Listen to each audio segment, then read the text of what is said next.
is going to be a little bit wonky because it has to be, but I have to go into the necessary details so that you get the entire full picture. So get ready to have your facts, figures. This is one of those programs that's going to hit you with the facts, figures, and statistics. But first, I want to deal with something else first here. This is a thing that I put up here earlier here. Reuters, in an absolutely disgusting, sickening, despicable display. But of course, the bad guys are doing what the bad guys do. And to attempt to link LGBTQ and the 15 people who showed up for that, to try to link it to Dr. King. Oh, this is the site of Dr. King's I Have a Dream speech. There were a whole lot of things. There have been a whole lot of speeches given at the Lincoln Memorial. Of course, Dr. King gave the most famous one, but there's been a whole bunch of them. And it is beyond contempt that they would attempt to connect this, people's sexual proclivities, to our existential fight for physical survival. Our physical survival is not a sexual kink. Our physical survival is not a sexual preference. Our physical survival is survival, and we absolutely reject and condemn any bastards anywhere who would attempt to try to link it to anything else. It is singularly by itself. It is singularly unique. It is not some degraded, I don't know if I'm male or female rally. I want you all to understand there's a whole lot of very confused people in society. You went to school with them. You've seen folks in other places. That ain't us. And this is why there needs to be a great correction.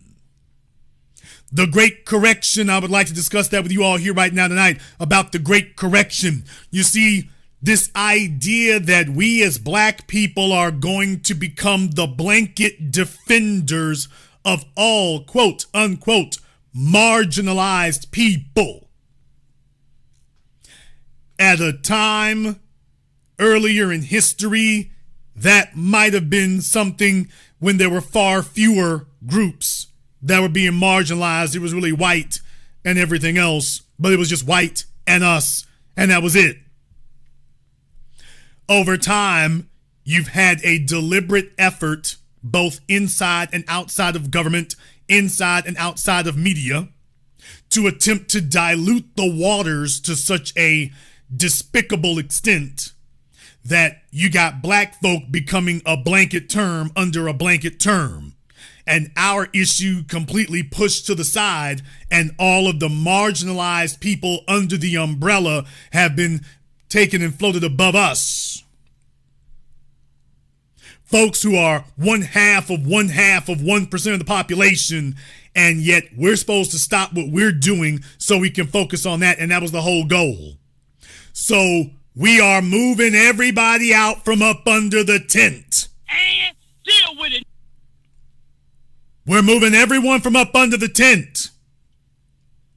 We are not the representatives of every weirdo and wacko who all the rejects from the island of misfit toys, because they came among us, and in the words of Dr. John Henry Clark, that beautiful humanity that they were able to enjoy in our presence.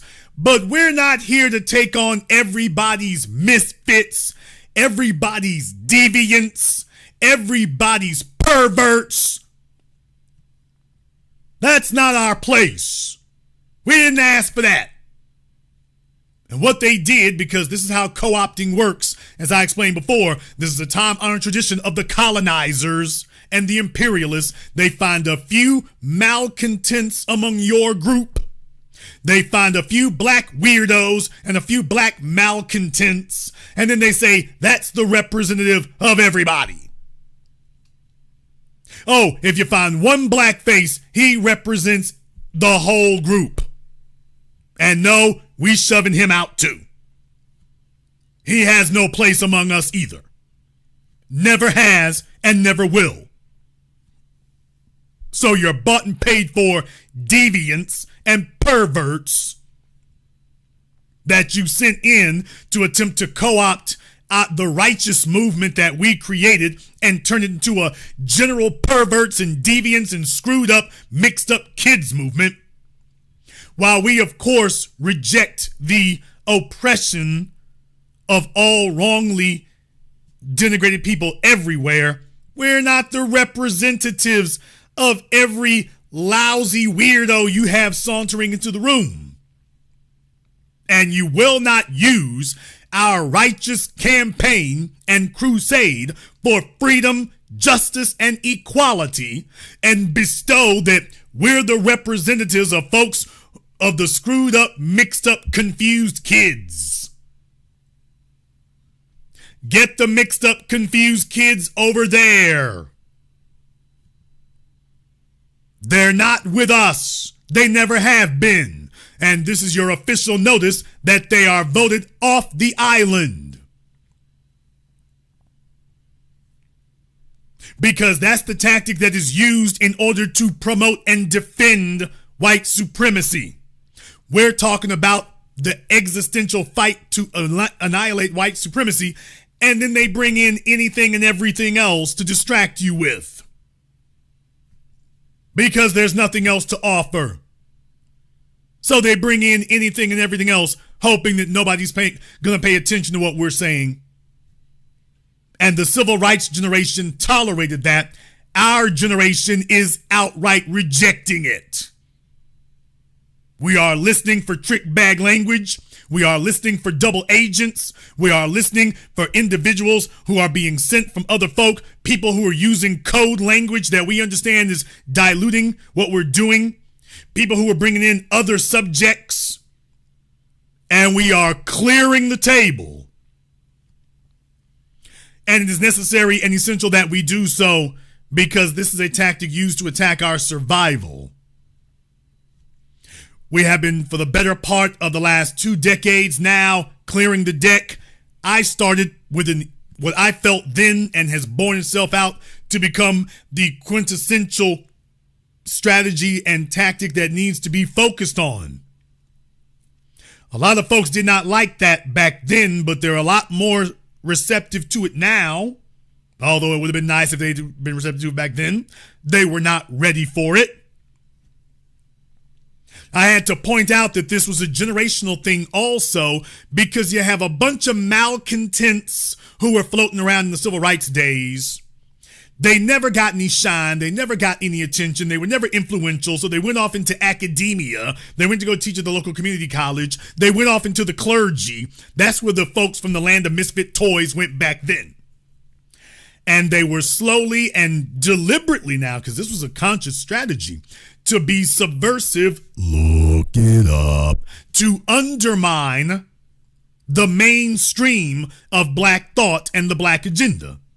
Their goal was to undermine us. So they went into the colleges and got degrees because, you see, a degree does not require popular consent. You can become a professor at Harvard with absolutely no approval from the black body politic whatsoever.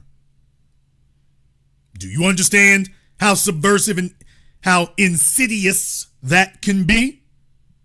You will be in a position where if you get a PhD, why, you'll be showing up in newspapers as some sort of authority, pardon the expression, and you have absolutely no connection to the body politic whatsoever. And yet there you are speaking on our behalf because they shove a microphone in front of your face. Because if you have a PhD in, quote, African American studies or African American feminism or whatever in the hell other crackerjack box degree curriculum that the university made, all of a sudden now you're speaking for us because here comes the television stations, shove the microphone in your face, the cable TV stations, shove the microphone in your face, and then they declare that you speak for us when you've got absolutely no standing and no backing and no support. That's the strategy that they used. And it's been decades long that they've been cultivating that. And the civil rights generation accepted it. If they look like us, well, certainly they understand. And that is not the case. Academia, the clergy, yet again, another unelected position that does not require popular support from the people. No referendum, nobody weighing in to say whether or not you legit. The media, yet again, another unelected position that does not require popular approval from the people. So they make you a newspaper columnist, or they put you on cable TV, and all of a sudden, there you are speaking for the real black folk. Meanwhile, none of the real black people can get 5 seconds on there. And all of a sudden, there you are. And then they tell you what black folk really want, and we're over here talking about black economic empowerment, black nation building, black self-sufficiency, black agenda, and then they tell you what the black agenda is: LGBT and marginalized communities and feminism and illegal aliens. And that has been the sick, demented strategy that they've been employing now for decades. They've been employing that for decades, and over the course of the last 2 decades, we have been chipping away at it relentlessly, and then the walls began to crumble. And they have been desperate to regain that ground ever since. I'm hosting tonight's program because I want to deal with a few things here. If I do not remind you about the insipid little vermin from the old dead black media, that they're still out there. They're still out there and still chirping, and it's necessary because if you don't consistently remind people, new folk coming in, new people coming of age will think these folks are legit, and there better be something out there that explains exactly why they're not. There better be something. And tonight's program is to remind the Democrats, the Democrat shills, the old dead black media, their old puppet apparatus, the folks who attempt to bait and switch and change the conversation about why it is that it's not working anymore. It isn't working. And it won't work. Because we already see what you're doing, and there's a new conversation taking place now. Whole new conversation taking place. So the old tactics will not work. This brings us back to our old buddy, Roland the Bowling Ball Martin. Welcome to Good Burger, home of the Good Burger. Can I take your order? Now, Roland has found himself on the outside looking in. And as usual, Roland is trying to figure out a way to shake down the Democrats. Nobody is really in charge right now. There isn't a specific person that he can suck up to and beg for any money. So there are lean days going on over there. But that hasn't prevented him from lying his ass off, and certainly it won't. It hasn't prevented it, and it won't. So Roland has been upset. He's been on a little bit of a tear here, and I want to talk about this because he was upset with Bernie Sanders, and I meant to say something about this before. Shows you how far things have fallen. By the way, fair use, Butterball, fair use. So Roland has some things to say about Bernie Sanders, and I want to bring this in its proper context. See, you're going to hear some things that are familiar, but it won't be familiar to him.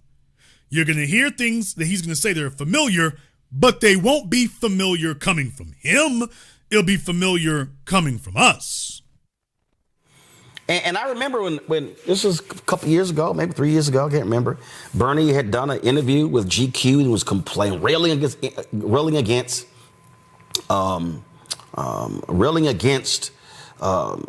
identity politics. And I remember sending a text message to the guy who ran his campaign, Jeff Weaver, who was with Our Revolution. I said, Jeff, I'm gonna tell you right now, Bernie Sanders keeps doing this, I'm gonna light his ass up. So Jeff's like, hey, can I set up a meeting between you and the senator? Yes, you can. So I went to Capitol Hill, and I met. Yeah. Now, so I want you all to understand this is Roland's grift. This has been Roland's race hustle. He's the safe Negro that they have on call that they have on the payroll. And whenever they ignore him, which is all the time, he threatens he's going to do something. So then they bring him in just to shut him up, and it always works. Let's be clear, the narrative and the story he's giving you right now, yeah, he's going to talk. If they keep that up, we're going to light him up. Okay, and then they didn't change anything. So Roland never got around to lighting anybody up. He never got around to doing that. So he only does that. So they call him in. They're like, okay, throw a few dollars at him. That'll shut him up because that's all he came for. But I'm letting him relay this story so you all can see. If you want to know why it is that the BETs and the TV1s and the Johnson Publications and all these other folk out there, the so-called black journalists, which is completely useless, if you want to know why it is that nothing ever got done on their watch, it's because they were all on the payroll, and the only time they would chirp back is when they wanted something. So they literally, the Democratic establishment, flicks a few crumbs off the table, and that shut them niggas up for whole election cycles. Railing against all these identity politics. I remember sending a text message to the guy who ran his campaign, Jeff Weaver, who was with Our Revolution. I said, Jeff, I'm gonna tell you right now, Bernie Sanders keeps doing this, I'm gonna light his ass up. So Jeff's like, hey, can I set up a meeting between you and the senator? Yes, you can. So I went to Capitol Hill, and I met with him. And I told Senator Bernie Sanders to his face, I said, you keep railing against identity politics, and what you don't understand is you're speaking negatively about black people. See, Bernie's whole view is this thing is about class. Nah, bro. That is about class. You could be black and upper class, middle class, lower class, your ass still black. Coming from the guy who sat in front of Richard Spencer and proudly declared when Richard Spencer asked him, "Are you black?" Roland said, I'm a man. I'm a man. I'm a Christian.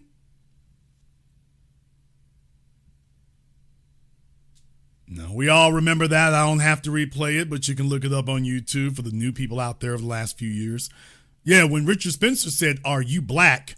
Roland proudly, defiantly fought back, "I'm a man. I'm a Christian." So he dropped black real quick. And when Boots got to asses on that, it was years later that he realized, I'll be damned, there's a quote that will live in infamy. And it sure has, and I will never miss an opportunity to remind people that when he tries to act like he represents black people, you had your chance to do that. And you let the world know exactly what you think. This is Bernie's problem. And see, Bernie Sanders doesn't want to admit that, yes, Bernie bros were sexist. Some were sexist, some were racist. There's a reason why a number of former Bernie bros supporting Trump. Because what Senator Bernie Sanders represents, and I'm telling y'all, I know this, see, people need to understand why where there's a symbiotic relationship.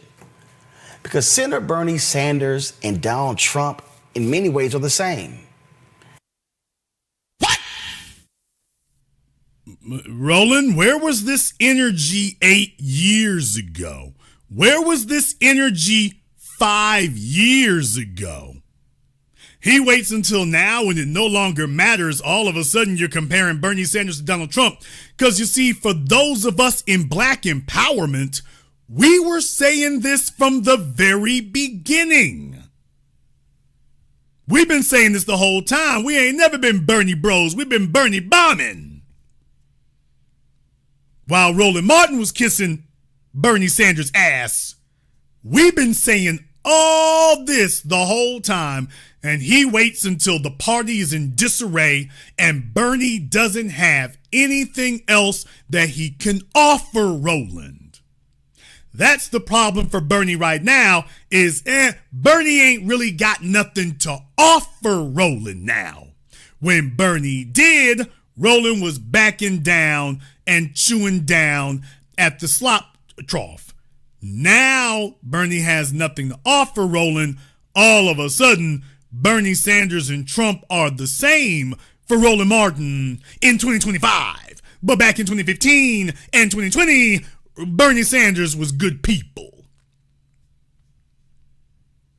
This is where your archive turns against you, Roland.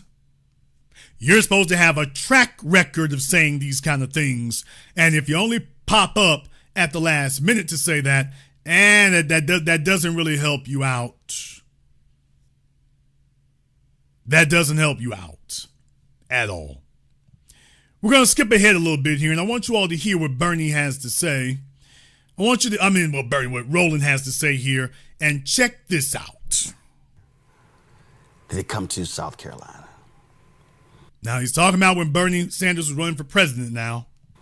And if y'all want to see the racism among these white Democrats, especially Bernie's people, they shit it all over the black people. These are black, they're rural. We have no chance of winning the state, so we don't care what they think. Really? Well, that's very interesting, Bowling Ball Martin. Well, if you knew this all these years, the racism of the white Democrats, then what in the deep fat fried hell are you doing slavishly supporting them cycle after cycle and badgering and nagging black people day after day, week after week, year after year, that we need to support these racist Democrats? Furthermore, you ain't calling them out by name. So Bernie, if Bernie and friends are so racist, and if the white Democrats are so racist, why the hell are you caping for them? Because we've never caped for them for exactly that reason. Our integrity wouldn't allow us to do that. And yet you, and of course you have no integrity to actually stop you, so yeah, you have no problem stomping for them. What you just said was an absolute repudiation of them. And yet, there you are. So he tells us that they're racist. He tells us that they're ignoring our issues, and then turns right around and tells you that you gotta vote for them anyway, though. So in other words, you're voting for nothing. You're voting for nothing. Now, then he goes even further. He's going to try to tell you all that he understands what our thinking is, what our thinking was in 2020. Cringe doesn't even begin to describe it. Here's what black people did in 2020. Black people went, who do I think can beat Trump? Nigga, what? Yeah, folks, that's literally, this is, if you are a Democrat operative, fundraiser, analyst, consultant, and you pay Roland Martin to understand black people and black voters and what's going on in the mind of the black body politic, this is the golden insight that you're going to come back with. This is what he's going to tell you, that we went to the polls in 2020 asking who can beat Donald Trump. Now, why is he saying such a laughably ludicrous, idiotic thing? Why is he saying that? Well, he's saying it because that's what the Democrats want to hear. They want to hear that black people were thinking the same thing that the white base of the Democrat Party was thinking. That he wants to tell them that the issue is, can you beat Trump? A man who had already lost his support. Trump had already lost his support. But this is what Roland is selling to them. He's selling to them the lies and idiocy that they want to believe because he knows that's where the money is. None of us were thinking that. None of us were thinking who can beat Trump. We were thinking who supports our interests, not who can beat Trump. But Roland is going to sell them that line because that's what they want to hear. He's going to sell them that tired old refrain because that's what they wish were true. They wish we were thinking the same thing. So he's selling them, oh, we were thinking the same thing, but we came to this conclusion over here. But yeah, he's literally telling you that black folk were thinking our calculus was who can beat Trump, and we looked at all the candidates and we chose the one that we thought could beat Trump. We don't care what they think. Really? Here's what black people did in 2020. Black people went, who do I think can beat Trump? The sandpaper people, that neck grinding against that shirt, it just sounds like sandpaper. We're going to try to work our way through it, though. Black people said, we got Vice President Kamala Harris. We got Senator Cory Booker. We got Pete Buttigieg. We got Amy Klobuchar. We got Tulsi Gabbard. Late in, Bloomberg jumped in. Deval Patrick jumped in. Elizabeth Warren. Bernie Sanders. I know I'm leaving off by 2 or 3 people. And you didn't have a negative damn thing to say about a one of them.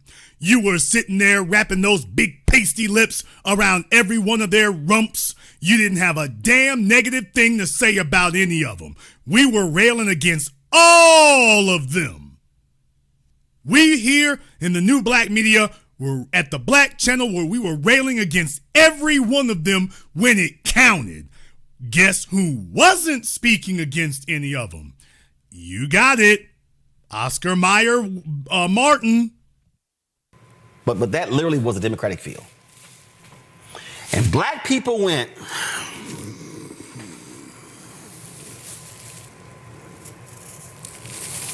who do we think can beat this white man, Trump? People just, his whole life is just rough. Just the grinding here is just, it's annoying me like it's annoying y'all, but. This white man right here. This old white man, we think he can beat Trump. And they picked Biden. So what Roland Martin, I want you all to understand this devious, bloated bastard. What he's telling Democrats and the world, if they'll listen, is that black people didn't have an agenda in 2020.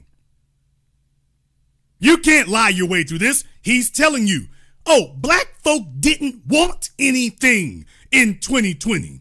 We didn't have an agenda. We didn't care about black economics. We didn't care about a black hate crime. We didn't care about any of that.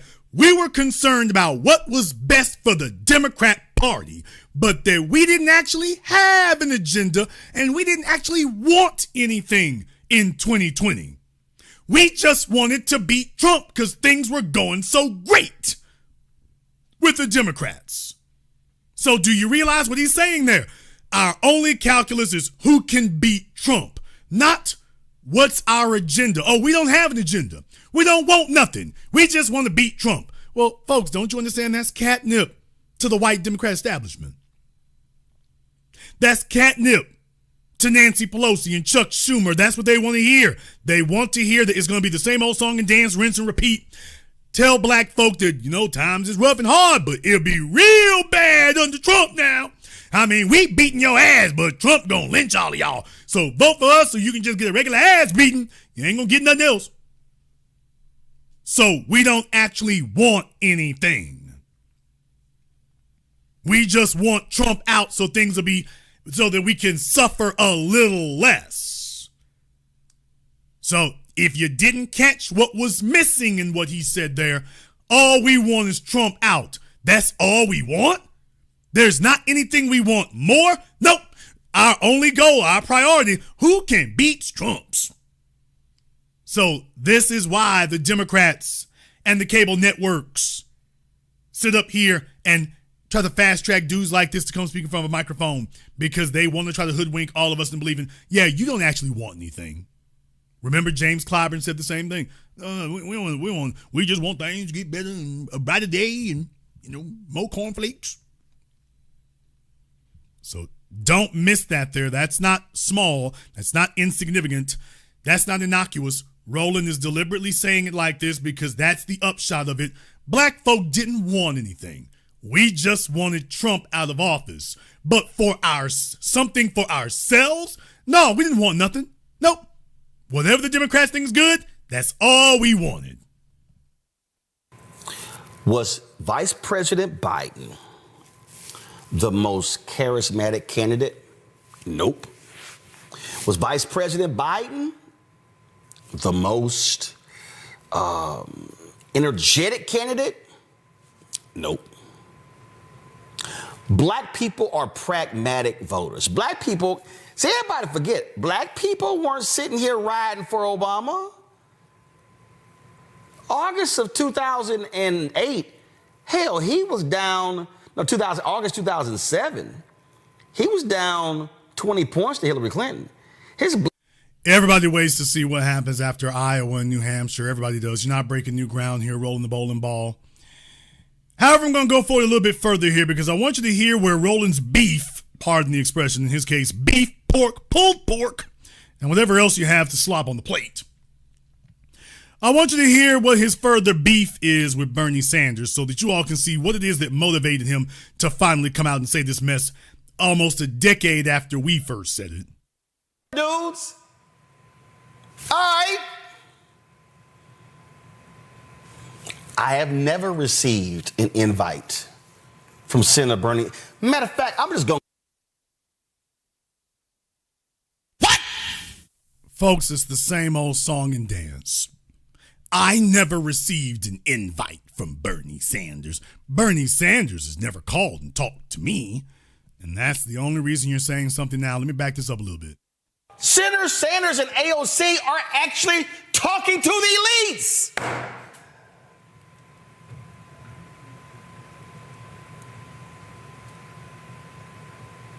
Him sitting down with those four dudes. All right. I have never received an invite from Senator Bernie. Matter of fact, I'm just going to go ahead and before I go to my panel, I'm about to mess y'all up. When Bernie Sanders ran for president, Bernie Sanders wasn't doing no black media.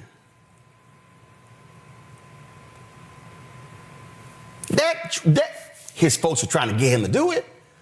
I called Marcus Farrell, called Tesla and Figaro, called a sister who was his campaign man. Y'all, I'm trying to tell y'all. They were trying to get him to do that. We booked him on the Tom Joyner Morning Show. Let me tell you what happened. I got the text message. Don't make me pull out receipts. Pull your damn receipts, Negro, if you can fit those fat, stubby balloon hands into your pockets. What? Nigga, don't talk about it, be about it. If you actually got anything, this is the time to do it. Don't make me pull more receipts. Nigga, I dare you. I double dare you. I defy you. Pull your damn receipts. Stop sitting up here faking and fronting and teasing nothing here. Nigga, if you got them, throw them on the table. What you holding back for? What is the point of holding back? We holding back for what? Bernie was out west. He canceled. I lit that ass up. Ben Jealous called me. Yo, Ro, hold up. Before you go off on social, let me work on it. Ben Jealous hit. Dog, you cannot cancel the Tom Joyner Morning Show. because he didn't think it was important. Now, he eventually came on. He's like, well, that's just too early for me to get up. You running for fucking president. Get your ass up. Does anyone remember Roland the Bowling Ball Martin, quote unquote, going off on Bernie Sanders? Also, here's the more egregious part of it. You didn't go off on Bernie because of the issues. You went off for the same damn thing as usual. There was something you were trying to grift and shave off for yourself. And since there was nothing in it for you, all of a sudden he became objectionable because there was something you personally wanted, not because there was anything he wasn't doing for the rest of us. So, does anybody else remember that? Because I don't remember none of this nonsense dribbling out of them fat quivering lips. I don't remember any of this. This is from some alternate timeline, because I don't remember none of this. And I was there. So that's the only thing he has to say now is that, oh, well, because Bernie Sanders would the same thing as usual. If you turn Roland down for an interview, now you get the smoke. Now you get criticism. You ain't doing the damn thing for black folk. That doesn't register. Just if you don't do something for him. And this is why you're no longer a part of the black media. That video we just showed y'all is the Achilles heel of Bernie Sanders. Is that he acts like you can remove race and only focus on class. And that is absolutely stupid. Meanwhile, Roland's only worried about his own class, or lack thereof. But it goes a little bit further here, folks. There's a reason why I'm doing a deep dive on this. It goes a little bit further. Roland was upset. Roland was angry. Roland was mad. Roland was beside himself there. He was unhappy here a few days ago. There was a town hall in Iowa. Senator Joni Ernst was there. And I want you to hear he was very, very unhappy because of proposed cuts to Medicare. Very, very unhappy about that, Roland was. But I want you to listen, because you know the other shoe's going to drop. So listen to what he was upset. Listen to what she had to say, and then see what he was upset about. And shouted out. Go and play that. When we're talking about the corrections in this reconciliation bill, again, it's corrections of overpayments and people that have not been eligible for these programs by law as it is currently written. So when you are arguing about illegals that are receiving Medicaid benefits, 1.4 million, 1.4, they are not eligible, so they will be coming off. So people are not, well, we all are going to die. So for heaven's sakes, folks, okay, no.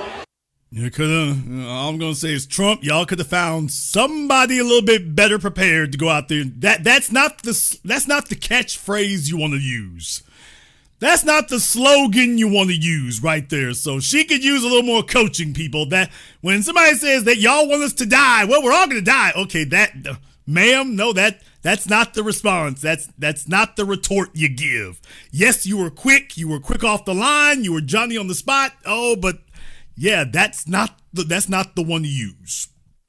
But well, what you don't want to do is listen to me when I say that we are going to focus on those that are most vulnerable. Those that meet the eligibility requirements for Medicaid, we will protect. And then, of course, she took to Twitter to... So my point here is that Roland is upset because you're talking about illegals. So, of course, Roland is going to run straight in and tell you that, of course, we have to We have to take care of that, is what we have to do. We have to do that.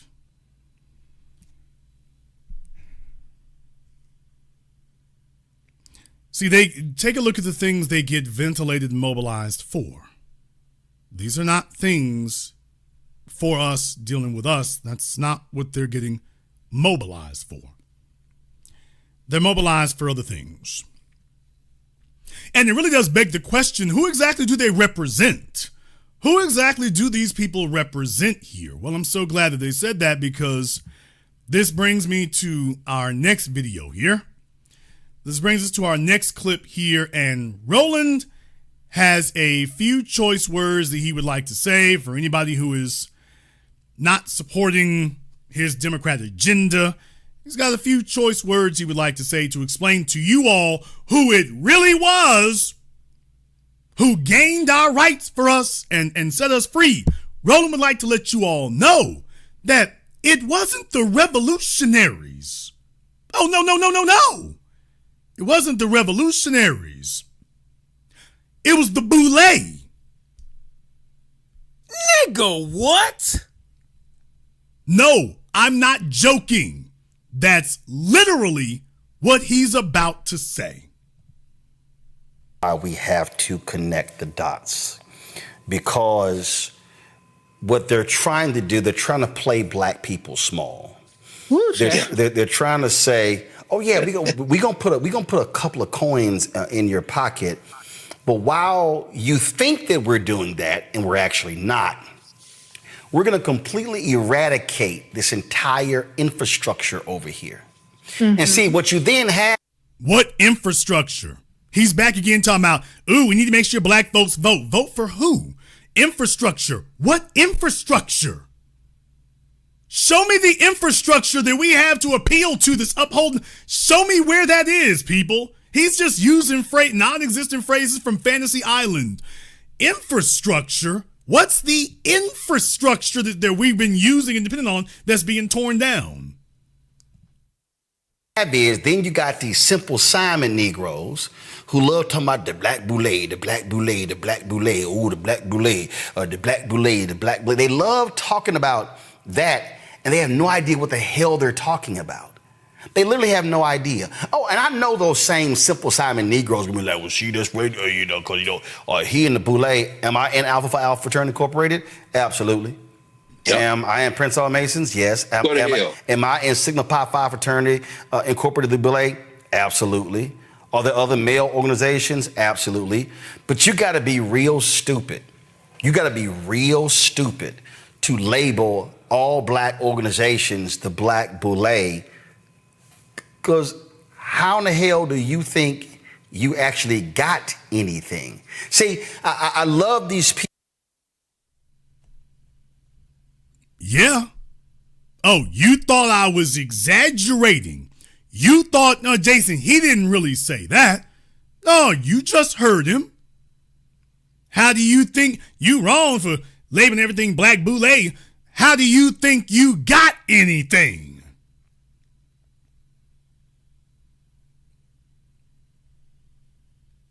You heard that one with your own ears. He's here to tell you it was not the revolutionaries. It was not the radicals. No, it was the Boule. And you all need to bow down and understand who it is who really got things cracking for you. It's the Boule.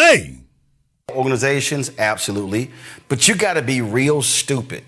You got to be real stupid to label all black organizations the Black Boule, because how in the hell do you think you actually got anything? See, I love these people who proclaim themselves to be super radicals. I love these super radicals who yap on YouTube, who talk about being revolutionaries, and then want to say you're a shield and you're a sellout and all you care about voting for Democrats, when, Reese, it's very simple. What is staring us in the face is Republican, Democrat. Matter of fact, this is what's staring us in the face. William Monroe Trotter and Texas fascists. So let's see here. Okay, I may not agree with everything of William Monroe Trotter, but I damn sure don't agree with any of these fools over here. What is the difference between Republican fascism, so-called Republican fascism, and the Democrat Party? What? Look, let's take a look at their policies and the results and how they respond to us. What's the difference? Where's the difference in outcomes? Where's the difference in results? I don't give a damn who wants to show up to the damn fish fry. I don't need another attendee at the Black family reunion. Where's the difference between the so-called Republican fascists and the Democrat fascists? What's the difference? Now, that's the part he won't go into. That's why I played for you him tongue-lashing Bernie Sanders, because, hey, that's your Democrat Party right there that you talking about, well, you know, they ain't so great, but we damn sure don't want this other one, and there's not a dime's bit of difference between the two, except one is paying you, and that's got to be a hefty bill when Roland shows up at Texas Steakhouse. Damn! And the other one isn't. There's not a damn bit of substantive difference, and certainly not in their policies or how they respond to us. Not a damn bit of difference. None. Instead of picking up them books, he needs to pick up some barbells. So he's here to tell you all that we owe our freedom to the boule, and that we might not agree, quote unquote, with everything we hear. No, we don't agree with what we see. It's not about what we hear. We don't agree with what we see. The Democrats have absolutely no problem standing up for LGBT illegal aliens who aren't even supposed to be here and have been detrimental to us. They'll sit up here and be vocal advocates, then turn around and tell you and me we need black folk to be the backbone of the party and vote for us, but we can't advocate for you. We can't publicly advocate for you, so we'll treat you like the side chick that we don't claim, but we can't vocally advocate for you. We have to advocate for LGBT and illegals. Folks, I have seen so many videos in the last 6 months, 5 months in particular. I've seen so many videos of white people upset. Oh, in the past 2 months, actually, there are white folk jumping up and interfering with ICE. ICE is there to pick up the landscaper, who illegal alien. ICE is there to pick up the folk in the neighborhood, and it's white women, Anglo women, running up on ICE, wagging their fingers, turning on their cell phones. Now, while they're out here calling our little black children nigger at the park, shout out Shiloh Hendricks and Tim Pool and Matt Walsh, why, they running up on the police and saying, don't mess with the illegals. Now, you need to wake up and ask yourself, hey, wait a minute. We ain't never had that happen. We don't get them running around with their cameras, running up on white police officers and telling them not violating our rights, and we're citizens. But yet they're super mobilized for illegals. These are white women super mobilized for illegals.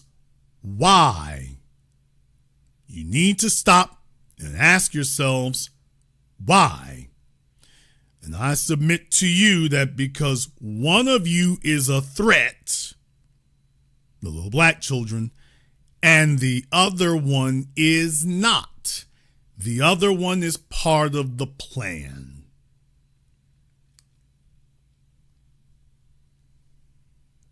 And they're only upset that you're disrupting the plan.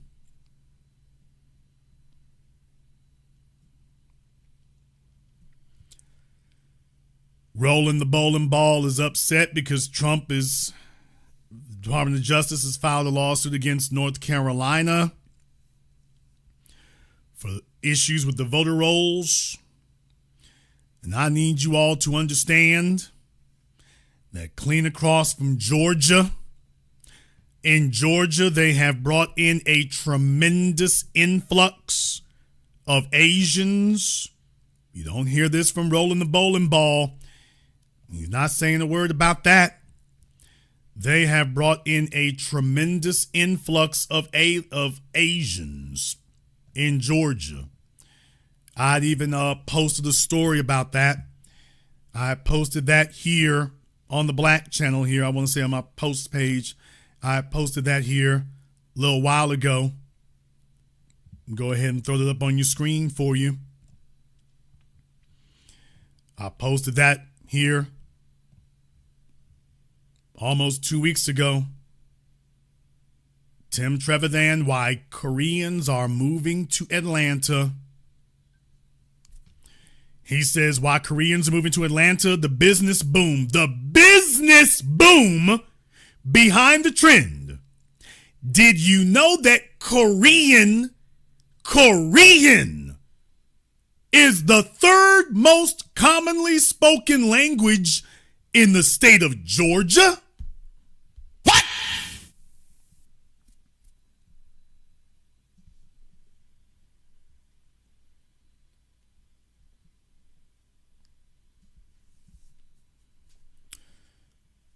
This is the work of your Democrats. The Republicans could not do this on their own. This is the work of the Democrats because you're up against the Uniparty. You're up against the Uniparty. And they are both twin wings on the bird of white supremacy, and this is what's been going on.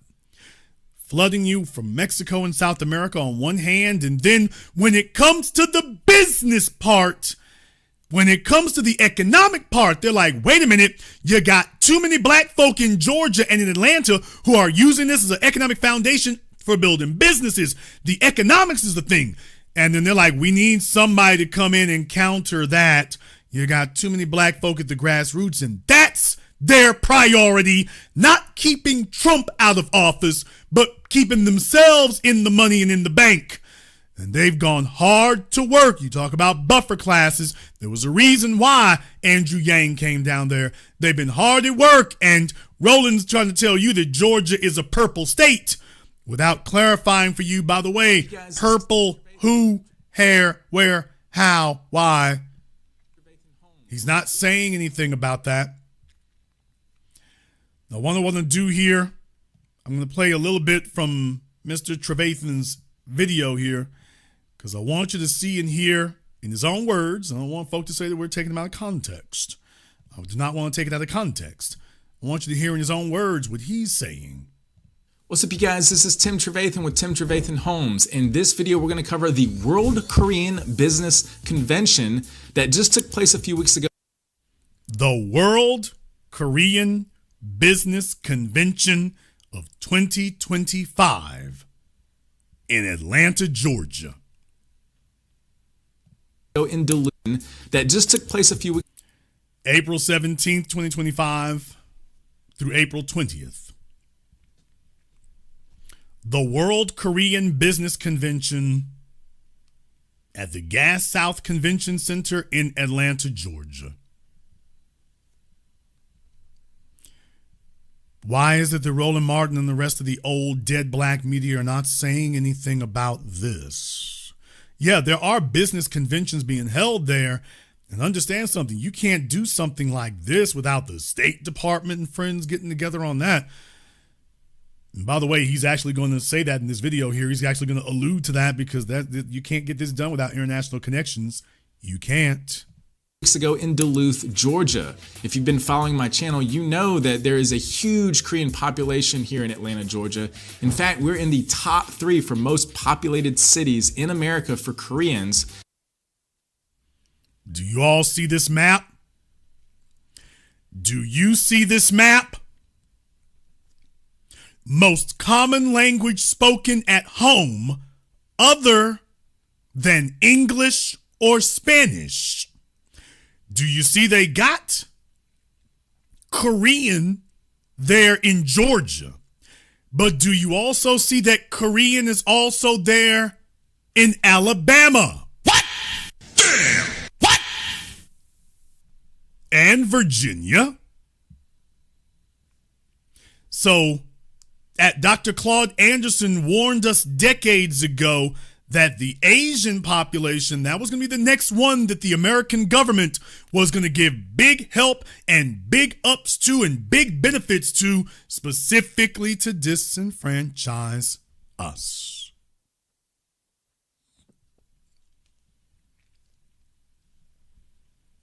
Specifically to disenfranchise us. When you look at Georgia and Alabama together there, that's why I'm pointing this out to you. And oh yeah, it's not lost on me, was that Arkansas and Missouri, Chinese.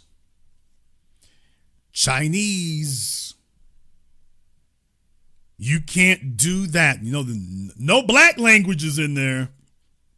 Haitian, Creole, come on now. Those folks down there see themselves as Latinos.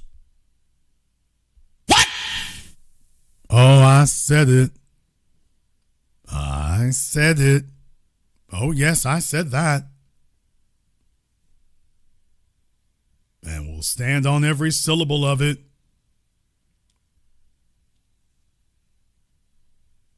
Oh, I said that. But I just wanted to point that out to you there. I just wanted to point that out to you. And by the way, that's what's going down in Georgia. Including Korean Americans and Native Koreans from South Korea. What's so special about this World Korean Business Convention? Well, a couple things. For one, the whole reason why this is done, and in fact, already took place, as I mentioned, is because of the fact that there is a huge Korean population of different small businesses that can connect with the companies in Korea. They have this World Korean Business Convention also located in LA, and we all know that there's a lot of Koreans in LA. So what is this World Korean Business Convention exactly? Well, it is a convention that is aimed to strengthen global trade and innovation by connecting Korean small and medium-sized enterprises with international partners.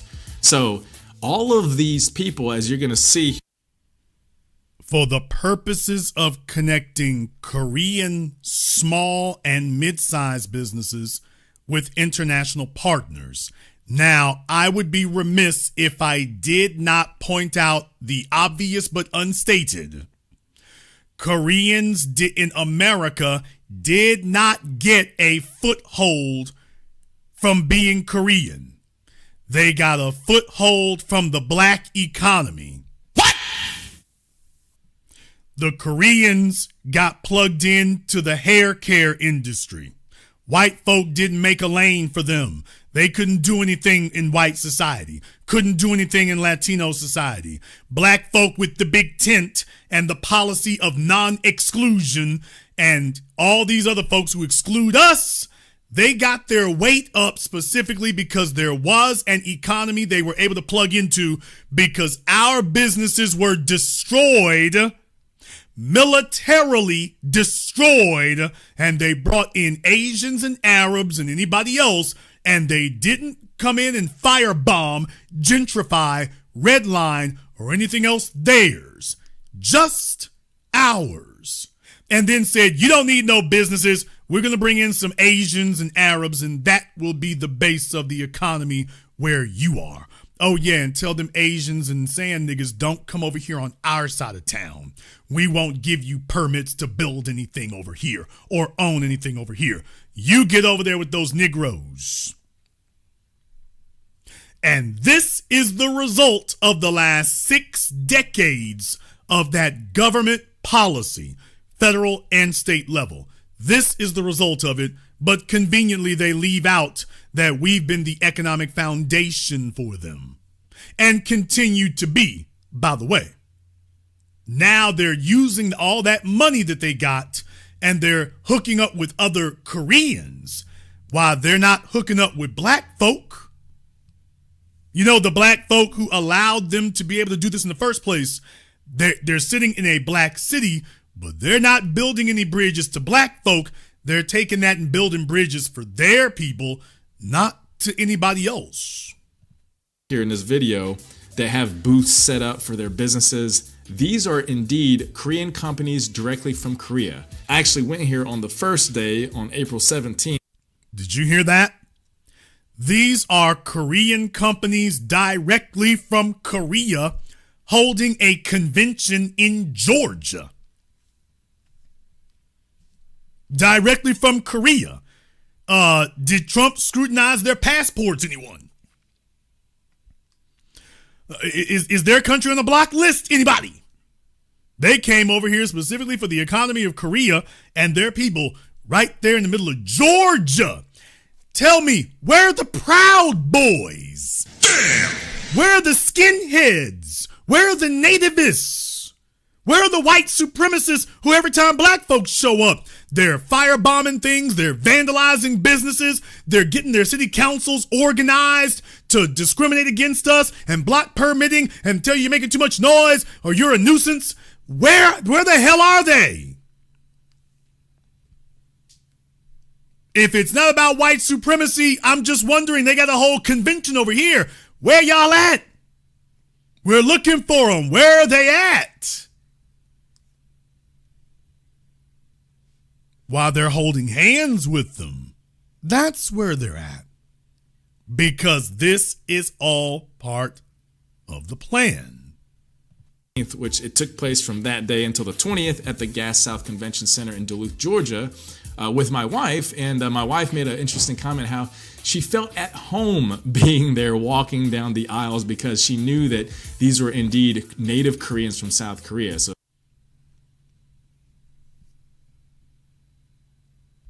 Alrighty then. She felt at home because these were native Koreans. So the black folk who made a lane for them and whatnot made it possible for you to even be standing there, letting you know, and we don't feel at home around you. Okay. But if we replicate the same energy, well, then there would be a problem. That's why I'm saying, yeah, to hell with the big tent, y'all. This is what they did with the big tent. Once they got under our big tent, this is what they did with it. They built their own tent and said, no niggas allowed. it felt like she was just in her own home turf. And with this convention, there were... By the way, you all are American citizens, aren't you? If things were popping in South Korea so much, you know there's planes leaving every day. You ain't making it pop in South Korea. Oh, because anybody who's actually watched Korean cinema sees you can't actually make it pop in South Korea. They've got a damn near slave state over there. It's certainly an oligarchical state. So they're over here in America telling you they only feel at home around South Koreans, and yet there's planes going to South Korea every day. I should know Korean Airlines owns a big-ass building, Wilshire Grand, in the middle of Los Angeles. Plenty of planes leaving every single hour of every single day going to South Korea, and they don't want to be on one. They took one plane out, and they ain't interested in going back. But they're over here telling you that they're at home. Okay. 5 key objectives that they try to basically aim for, and that was supporting global trade, as I mentioned before, facilitating meetings, trade agreements, and partnerships between companies and institutions. Another reason being to promote innovation in businesses, so showcasing the actual products and technologies on a global stage. Thirdly, to advance networking and advocacy, so building connections among companies, government agencies, and institutions through business-to-business matchmaking sessions. And Government and institutions, government and institutions, government and institutions. Folks, what happened to your Black Brown Minority Coalition? Damn! I'm asking a simple question. What happened to your minority coalition? I don't see anybody talking about black and brown. What happened to your minority coalition? Where's your minority coalition? I'm trying to figure out what happened to the minority coalition. I'm looking for it, and everywhere I look, I don't see anybody cultivating the minority coalition. Where did it go? Where is it at? Can anybody find what happened to the minority coalition that they were regaling us about and bragging about? I'm looking for it. In Georgia, the Asians got their weight up, and they said, yeah, there is no minority coalition. This is about Asian power, and that's all. This is about Asian power, and that is all. That's it. Not trying to hear nothing else. Don't expect Roland to say anything about that because, you see, he belongs to the political party that's promoted all of this. That brings me to the next thing here. And I have to get granular about this. I need to get down to details about this because, you see, I want you to actually understand exactly what we're dealing with. I want you to understand exactly what we're dealing with, exactly what you see here, because it's been something that I've been talking about literally for years, and I have to come back and stuff. And I was saying this back when Elon Musk was the darling. When Elon Musk was the darling of the Democrat Party. Why they loved Elon Musk. And it was this microphone right here. This one here in the new black media. We've been ripping him since day one. Elon Musk has never been popular or favorized over here. He's never been favored amongst us. He's never been preferred over here. He's never been favored among us. We have been saying it since day one. Well, what do you know, folks? Rolling the bowling ball goes and gets ProPublica, and he brings them on to talk about Elon Musk. And I'm going to skip through this because there's a bigger point that needs to be made. And it's interesting that that's not only how Starlink is thinking about this, but you look at internal State Department cables. That's now how U.S. government officials are talking about their goals for the company. They want to help them beat the competition, particularly from the Chinese and these other foreign startups. And so you have State Department documents from last month that we got a hold of that say, one, have senior diplomats saying they want to give Starlink a first mover advantage in the country that they're based in. And two, that the next 18 months for Starlink are critical. They got to get these licenses now because they need to get there ahead of the competition. And that's, I think, part of why you're seeing such intense efforts bearing down on these democratic nations in Africa. You don't have to put a bunch of pressure on African nations. All you have to do is tell them he's white. They were sold as soon as you said he's white. Hey, it's a white man wants to take things over here. Y'all with it? And then they start dancing in the streets. Hey, we all for it. You get how heavy pressure like what? Just tell him he's white. Hey, there's a white man. He wants to run things over here. Y'all with it? Why show? That's what the hell kind of pressure you're talking about? Want the chat room to stay focused. This is not time to do amateur comedian career. Stay focused. Absolutely.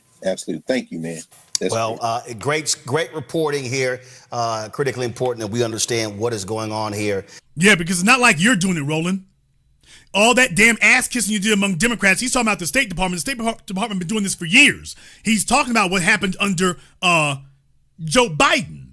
Because Joe Biden, actually goes back way before then. The State Department's been doing this. Hey, Roland, while you were kissing Johnny Brazil's ass and trying to help Hillary Clinton win the election, but she was going to lose, where the hell were you to investigate this? You could have been doing that then. Oh, I'm sorry. You're a bought and paid for subsidiary of the Democrat Party. So, yeah, that wasn't going to work. Like this, not doing deep dives.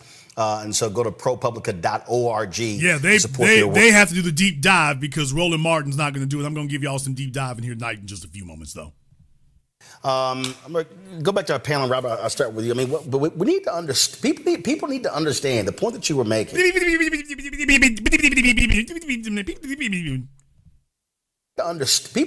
need to understand the point that you were making is that, look, you don't have landlines. The reality is cell phone service has been tremendous across the continent.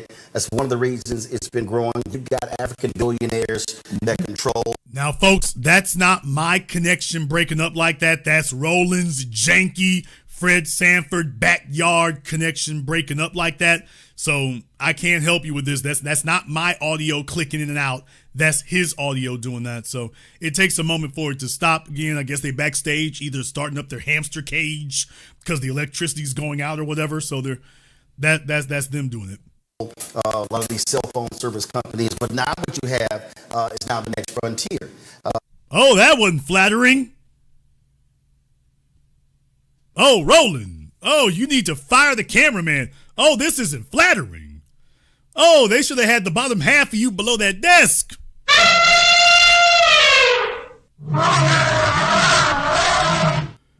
Yeah, y'all, that wasn't flattering at all. Oh, Roland. Yeah, just crop the camera a bit more, bruh. This is television. Crop the camera a little bit more. Yeah, y'all, you can't be. It's now the next frontier. Not it's only rough being him. It's now the next. It's rough being him. Janky internet signal. Fresh back from Bojangles is with that 5X shirt on.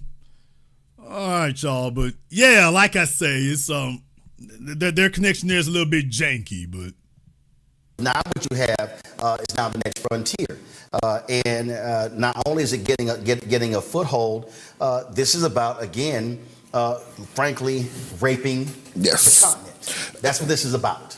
You're absolutely right. I think people need to fully understand what Musk has been building empire-wise over the course of the last 20 years that you've been paying for. I want to remind people that Elon Musk is a welfare queen. None of his companies are profitable. Tesla's not profitable. Starlink isn't profitable. Boring Company is profitable. Neuralink isn't profitable. 20 years ago.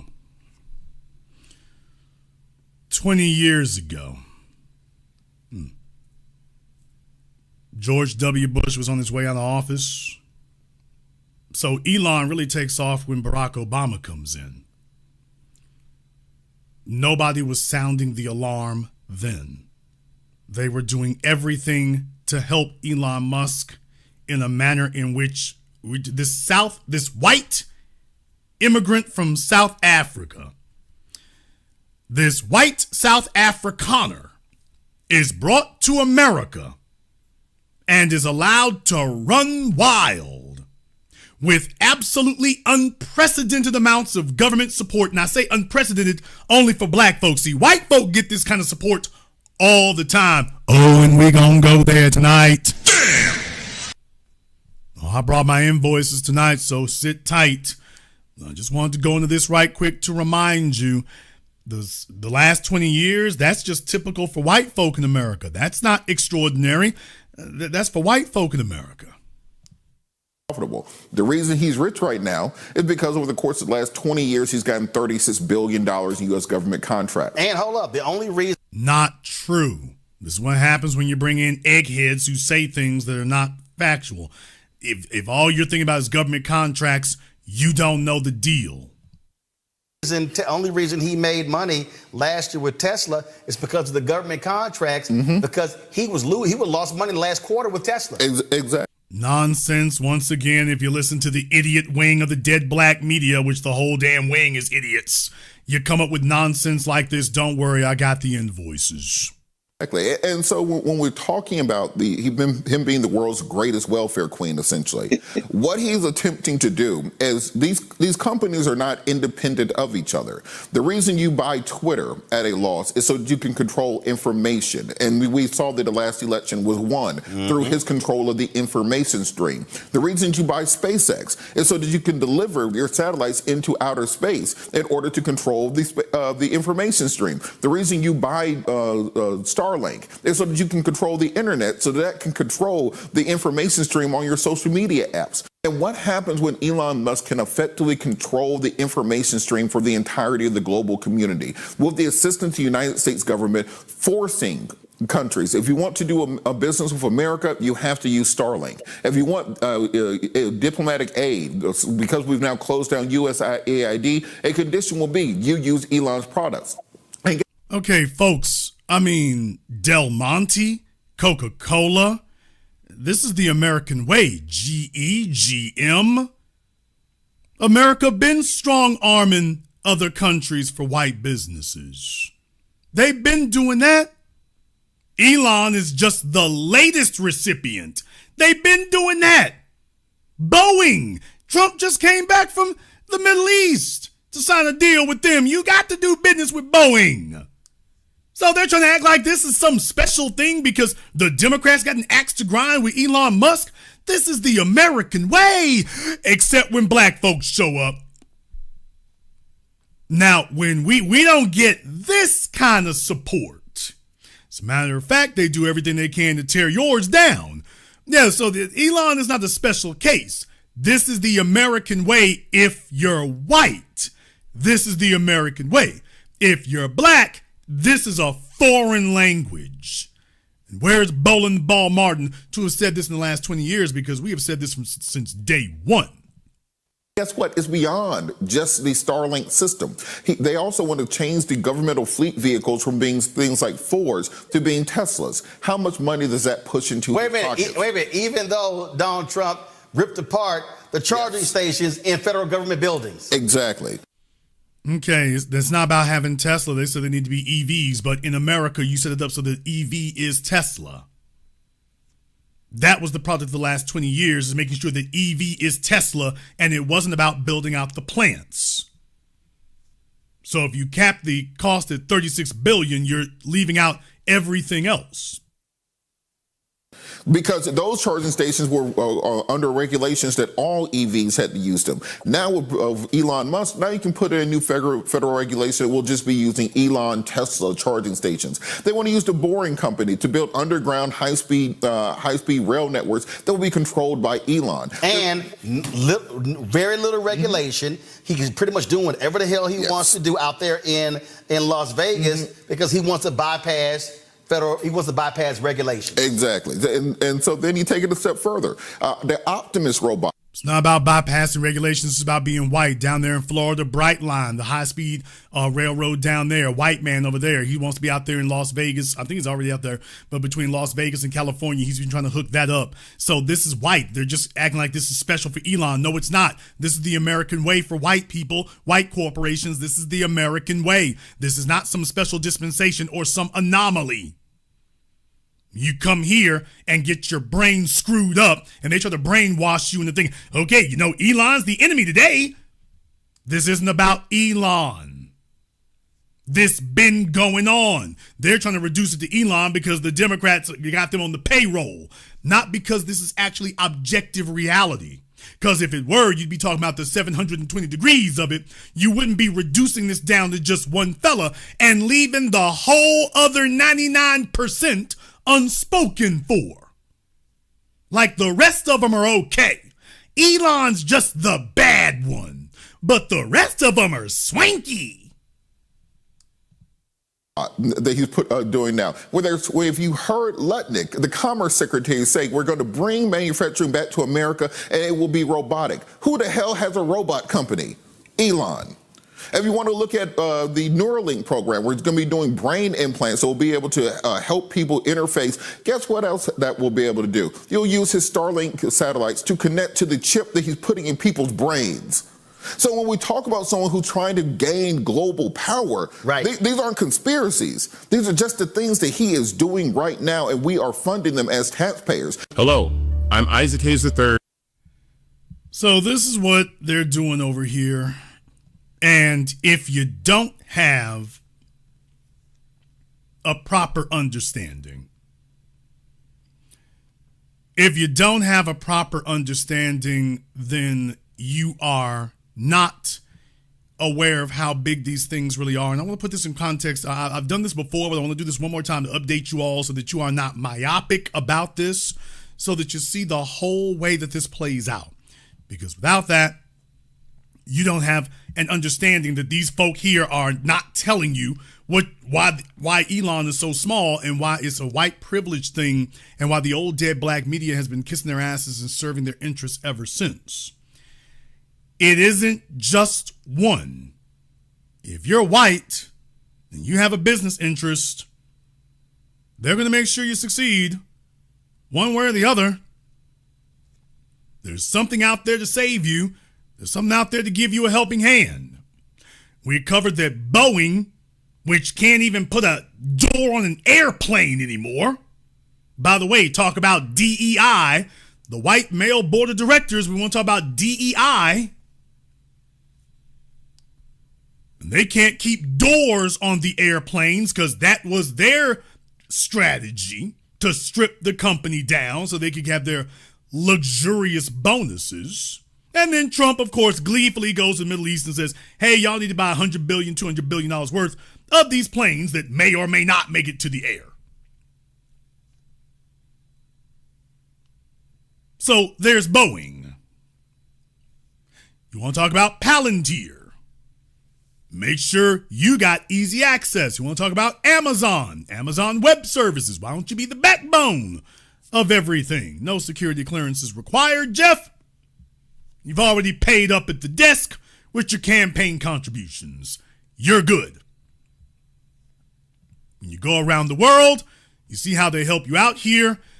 Let's talk about car manufacturing. Let's talk about the manufacturing of cars that since the pandemic of 2020, they've elevated automobiles to be a rich man's toy, luxury item. Get ready to hock your damn house because now you don't have car notes anymore. You have what I predicted before. There's a car mortgage. They've gotten rid of your entry-level cars, your base-level cars, your stripped cars. They've gotten rid of those. They want everything to be top trim level. Outrageously overpriced. And wherever you go, something's hooking up for that. I'm showing you McLaren. McLaren, which is now basically owned by the nation of Bahrain. What? In case you did not know. Don't worry, they got something to take care of you. They have something to take care of you. You want to talk about where Elon Musk's power really comes from?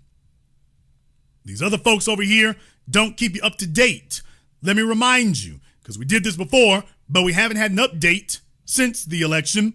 So let me go ahead and give you the next one here. Now that everybody wants to be mad at Elon, we were sitting up here talking about him years and years ago. They're just now saying something. They're just now saying something.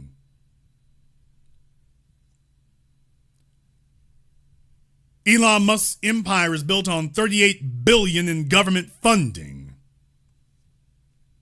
Now, I submit to you it goes well beyond that. Elon, from the Washington Post, they got a whole string of people up here on this article. They got half the newsroom to contribute to this one. They could have just called me. Oh, wait a minute, they wouldn't like what I got to say. Elon Musk and his cost-cutting U.S. Doge service team have been on a mission to trim government largesse. Yet Musk is one of the greatest beneficiaries of the taxpayers' coffers. Over the years, Musk and his businesses have received at least $38 billion in government contracts, loans, subsidies, and tax credits, often at critical moments. A Washington Post analysis has found helping seed the growth that has made him the world's richest person. That's right, folks. Bernard Arnault is falling on hard times over there at LVMH. The payments stretch back more than 20 years. Shortly after becoming CEO of a cash-strapped Tesla in 2008, Musk fought hard to secure a low-interest loan from the Energy Department. What? According to two people directly involved with the process, holding daily briefings with company executives. 2008.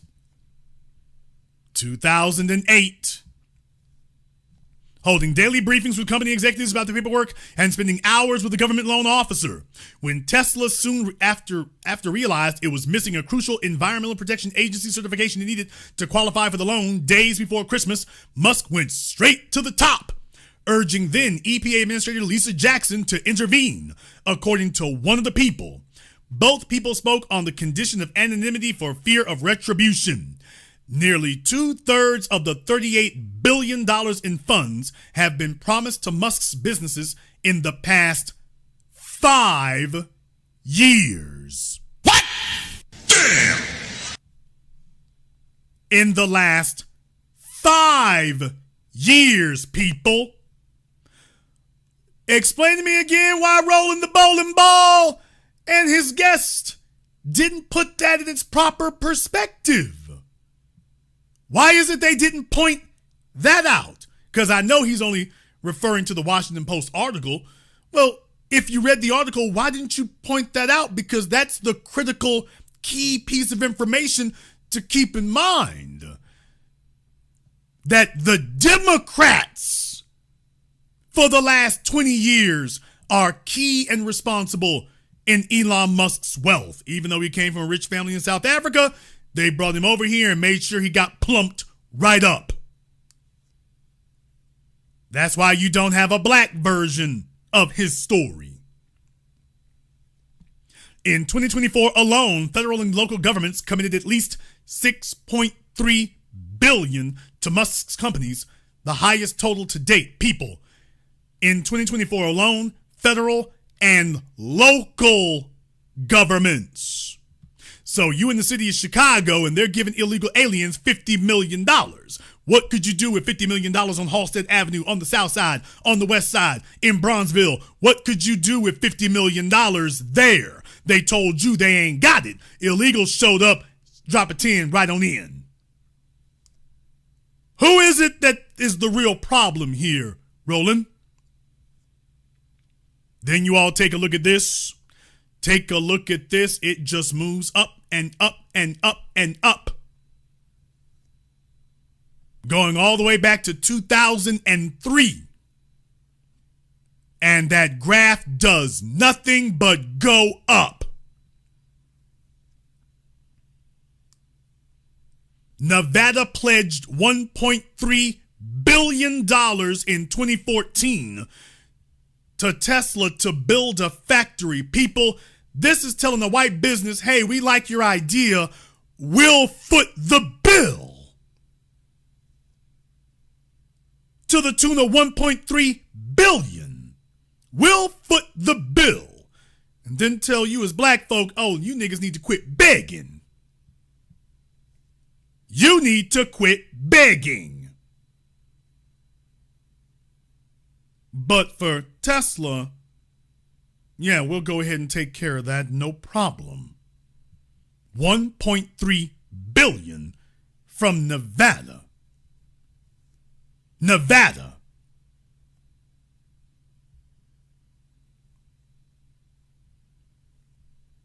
In the chat room, Martian Kuhn. We'll give you a couple of minutes here to go ahead and show up on Zoom. So glad you did that. By the way, I think you've been in the chat room before. If he doesn't call in this time, permanent vacation. So at least he comes properly named. At least he comes properly named. So let me go ahead and make sure we can get you up here. We'll be glad to go ahead and have that conversation with you further. We'll be glad to have that conversation with you further. We'll give you 2 minutes to pop up on Zoom. If he doesn't pop up, he can pop out. That's perfectly fine. So to my mods, make sure he's got 2 minutes to be on Zoom. If he's not there, permanent vacation. And just remember, if you don't defend your points, you destroyed it already. I don't have to disprove you. If you can't defend it, you've already disproved it for me. The total amount is probably larger. Now, folks, this is not me saying it. This is the Washington Post confirming, yeah, what Jason said is actually true. The total amount is larger. This analysis includes only publicly available contracts, omitting classified defense and intelligence work for the federal government. SpaceX has been developing spy satellites for the National Reconnaissance Office, the Pentagon Spy Satellite Division, according to Reuters news agency. Yeah, the same ones telling you and me that for black folk, this needs to be our priority over here is LGBT, of course. Of course. The Wall Street Journal reported that contract was worth $1.8 billion, citing company documents. The Post found nearly a dozen other local grants, reimbursements, and tax credits where the specific amount of money is not public. What? Oh, so much for transparency in government. The specific amount of money wasn't public. In a dozen local grants, local grants, reimbursements, and tax credits. You all talk about getting somebody to do a grant writer, to be a grant writer. We need to contact Elon Musk's people because apparently his grant writers are stellar at the local level. The local level. While you're talking about presidential elections, white supremacy is about being helped from the grassroots. While they tell you that they blew up our black towns and they blew up our black Wall Streets, and they made sure that they kept those destroyed and eradicated. Here comes Elon, this white Afrikaner, and they've made sure that he's gotten everything he could imagine while telling you and me, y'all just begging. Pull yourself up by your bootstraps. All this EV money is not companies pulling themselves up by their bootstraps. They're already sitting up there with billions of dollars flush with cash. But I've always told you, you got to keep that thing going. They make sure you stay flush with cash so that your lead becomes so gigantic you can never be overtaken. And what did Elon Musk do with the money, by the way? Elon Musk stacked it up on money, hoes, and clothes. What? Damn! How many baby mamas does Elon Musk have? Do you understand that if this was Cam Newton, if Cam Newton started an electric car company and then he racked up a dozen kids by half a dozen women, there would be congressional hearings talking about we are funding immorality and sexual promiscuity and sexual debauchery. They're having freak-offs while we can't spend taxpayer money on this. That's what they'd be saying.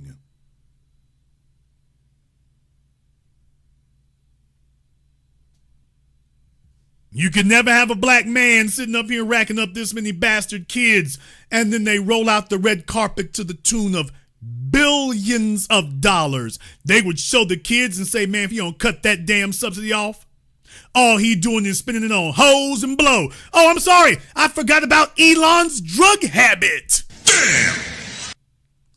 Oh, folks, I forgot. Oh, yeah, Elon has a drug habit. Not just a drug habit, he's sitting there on Joe Rogan, puffing on the blunt in front of the world. So he's racking up hoes, clothes, houses, super yachts, drugs. Diddy is in federal court saying, excuse me, hello? Y'all talking about ketamine. I'm talking about marijuana and whatever else he's taking. I'm not talking about the stuff you can get a prescription for because he claims he has a prescription, which clearly he's abusing. But by the way, folks, you had me at weed. We didn't have to get the ketamine. You had me at marijuana. He's sitting there with a dozen bastard kids by chicks. He's buying expensive luxury apartments in New York to house the hoes. He's housing the hoes in luxury in New York and LA and everywhere else. If this was a black man that was spending money like this, they'd be like, man, if you don't get rid of them damn subsidies, they would have been sent his business under. They would have been destroyed his business. They would have been defunded it. And they would have talked about the bastard kids, the mistresses, the promiscuous sex, and the drug use. That would be what all the hearings at the state level, not the federal level, in the state house in Austin, Texas, Las Vegas, Nevada, Sacramento, California, that's what they would be talking about as their justification for not giving him a penny. He ain't gonna do nothing but spending on hoes and blow. And that's what they would have said. But amazingly, you got the complexion for the protection and the affection. I'm not speaking out of turn, folks. I'm just telling y'all what God love. If you want to get this thing straightened out, if you want justice, to the members of the dominant society, listen to me, by the way. I know this is kind of hard to hear here, but you know everything I'm saying is absolutely anatomically 100% correct. And you know that. You know full well they would be calling him Diddy. It would be Elon Diddy. That's all that would be. It says here an additional 52 ongoing ongoing contracts with 7 government agencies, including NASA, Department of Defense, General Services Administration, are on track to potentially pay Musk's companies an additional $11.8 billion over the next few years, according to the Post analysis. Government contracts to SpaceX from NASA and the Defense Department make up the majority of funds. Tesla has earned $11.4 billion in regulatory credits from federal and state programs aimed at boosting the electric car industry. And experts say its sales have been bolstered by a federal $7,500. Experts say? What do you mean experts say? It's in the damn tax code. Experts say, experts in literacy, it's in the damn tax code. They made the electric vehicle tax credit for Elon Musk. The 401k was created for the executives at Xerox. It's not accidental.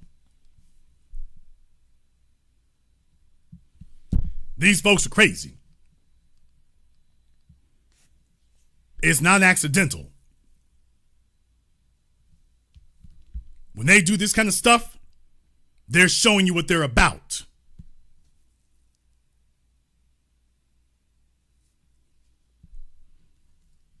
That tax credit, when you're white, this is what you get.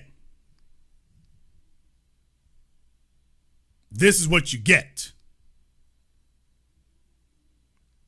Over the course of decades, it gets written into the law.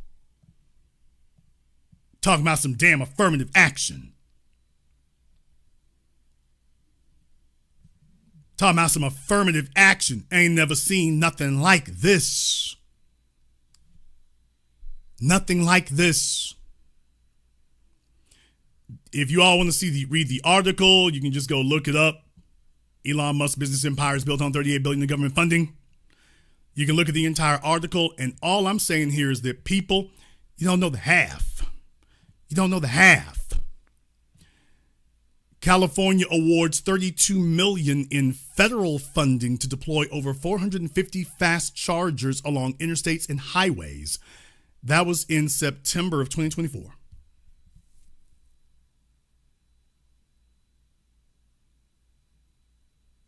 September 2024. This is January 6th, 2025. What? Damn! Senator Padilla, who took over from the outgoing Kamala Harris, Senator Padilla proudly announced over $122 million for California zero-emission vehicle charging and fueling infrastructure. People, this is how Elon became the richest man. The government not just making sure that his company was viable, but making sure that they wired up America from coast to coast to make sure it stayed viable.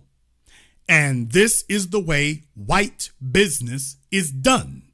If your business is viable, next thing you know, they make sure that every household has access to it.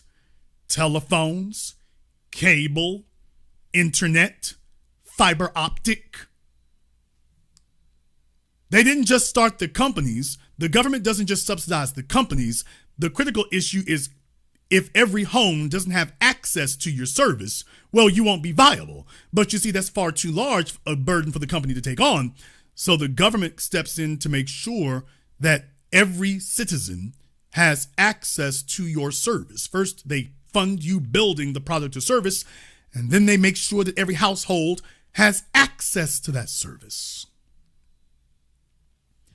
These are the key parts that Roland the bowling ball and his guests didn't go into. They didn't say this part because they're not smart enough to say it.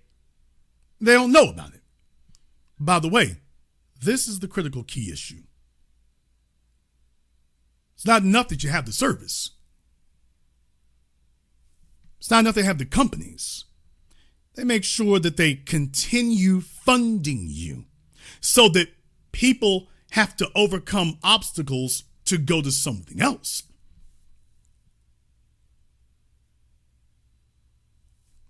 Why it's harder for them to go to one of your competitors now than it is to deal with you. They made sure the house is wired up. It's got access to, back in the day, phone service, DSL, then to cable TV, then to fiber optic.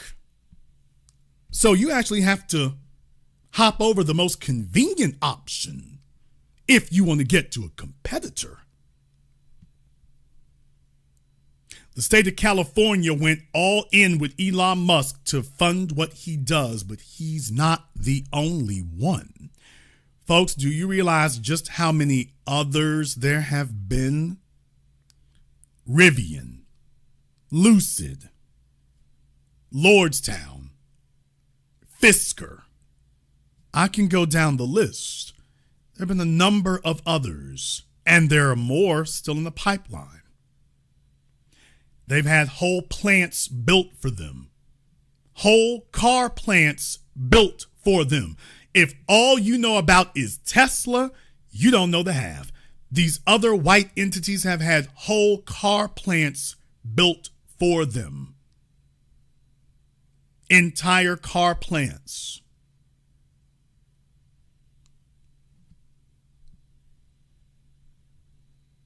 And if we don't sit here and spell that one out for you, well, then now you don't understand. You think it's just Elon. If you focus only on Elon, you're leaving out the crucial part of the equation that really matters. If you're white in this society, you get funded. If you're white, you get funded. What could black folk do? What could a black person do if they had $100 million in funding? If you woke up and had $100 million, folks, let me explain this to you like this right now. I'm just going off the car industry. Huge profit margins, big car boom going on. They've strangled the market to maximize profits. Folks, if you had $100 million in funding, please remember when Elon Musk first started Tesla, they were using Lotus Elises. What? I need to remind you of that. You want to talk about badge engineering? Well, the first car that Tesla put out was actually just a rebadged Lotus Elise. The Lotus car company, they made a roadster. They took the Elise, changed out the guts, and named it Tesla. But all it was a rebadged Lotus Elise. So those of you who are upset because of what happened with the Toyota Supra with BMW, like, by the way, that been going on. Aston Martin up until recently was licensing infotainment electronics, and Mercedes licenses engines to companies. So you've got a number of car companies out there that are using Mercedes engines or BMW engines. And then, of course, you got engines made by other companies that are supplied to car manufacturers. And what I'm saying is that, by the way, if you put the car together, there you go. The Pagani Raiwa, we can go down the list. What could you have done with that kind of backing? What could you have done with that kind of backing to make a boutique car like that? $100 million. What could you have done with that kind of backing? We didn't say 100 billion, 100 million. Folks, do you realize how badly things are going at General Motors and Ford right now? They've got literally dozens. Listen to me. After all of these subsidies that they got, General Motors and Ford currently have dozens of open recalls. Dozens. Most recently for the engines.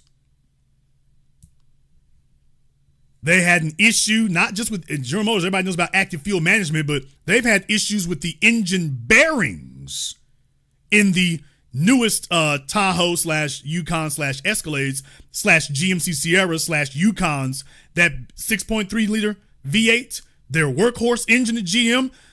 They got open recalls on that for spinning and tearing up bearings. This is a company that's been making cars for over a century, and now they can't build an engine.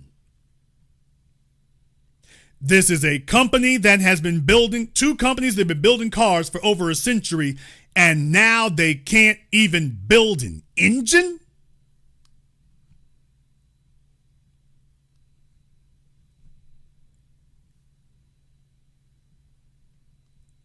Now that's what you got going on now. Do you think that you could compete against them with $100 million? Do you think that you could take what they're building and rebadge it and get that stuff straightened out? Do you think that you could do that? Anybody here? See, here's where the issue comes in. You got black folk who built Detroit, built the Ford Motor Company, built General Motors, built Chrysler, built Toyota in America. Yeah, I said it. Y'all can, if you can construct the cars, if you can build them from GM, you can build them yourselves. And I don't want to hear about robots either. Y'all don't want me to go here with that part. I don't want to hear about robots. I don't want to hear about robots either. If you talk about robots, you very clearly have never seen a Lamborghini or a Bugatti constructed.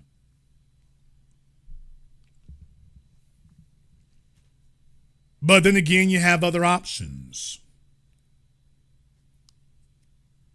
And what I'm saying, though, is that those other options are not viable if you don't have access to the continued funding that these other companies get.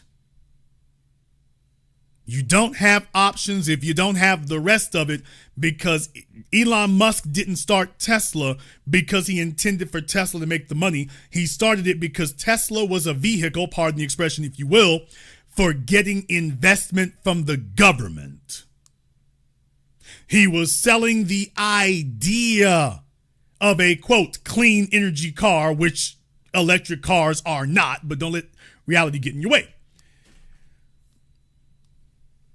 Anybody who says Toyotas don't break down, apparently you didn't get the memo about their recalls for their engines on the Tundra. What? So, yeah, you might want to. Google's our buddy. In any case, all the car manufacturers have issues, by the way, all of them. ALL, not some, not most, every single one. Every single one. But what I'm saying is that as black folk, don't you all understand? If we had 100 million, 200 million, what the hell could we do with that? We would have a fully functional prototype. It would be reliable. It would be bulletproof. But that's exactly the point and the problem. See, when you have that kind of money, that's not excess capital. That's capital that floats you for years. If you're going to make one prototype, that floats you for years, because you need to be floated for years to have enough money to be able to invest as much as you need into it. And that's the whole point. That's the whole point.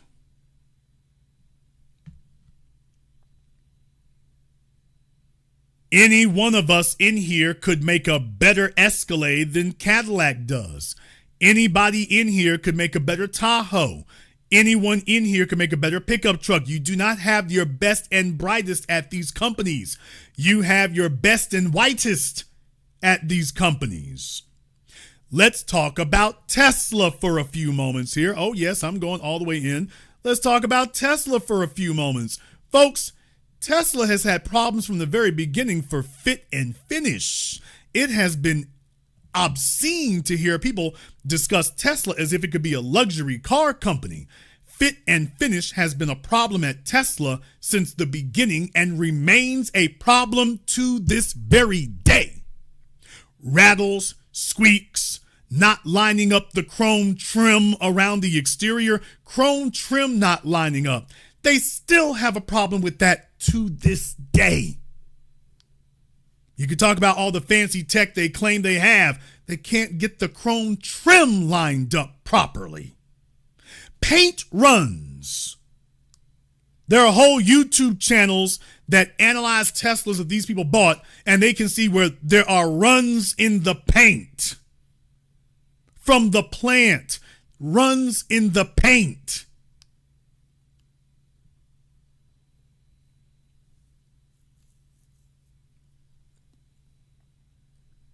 And yet here comes the government to say, by the way, could you use $100 billion?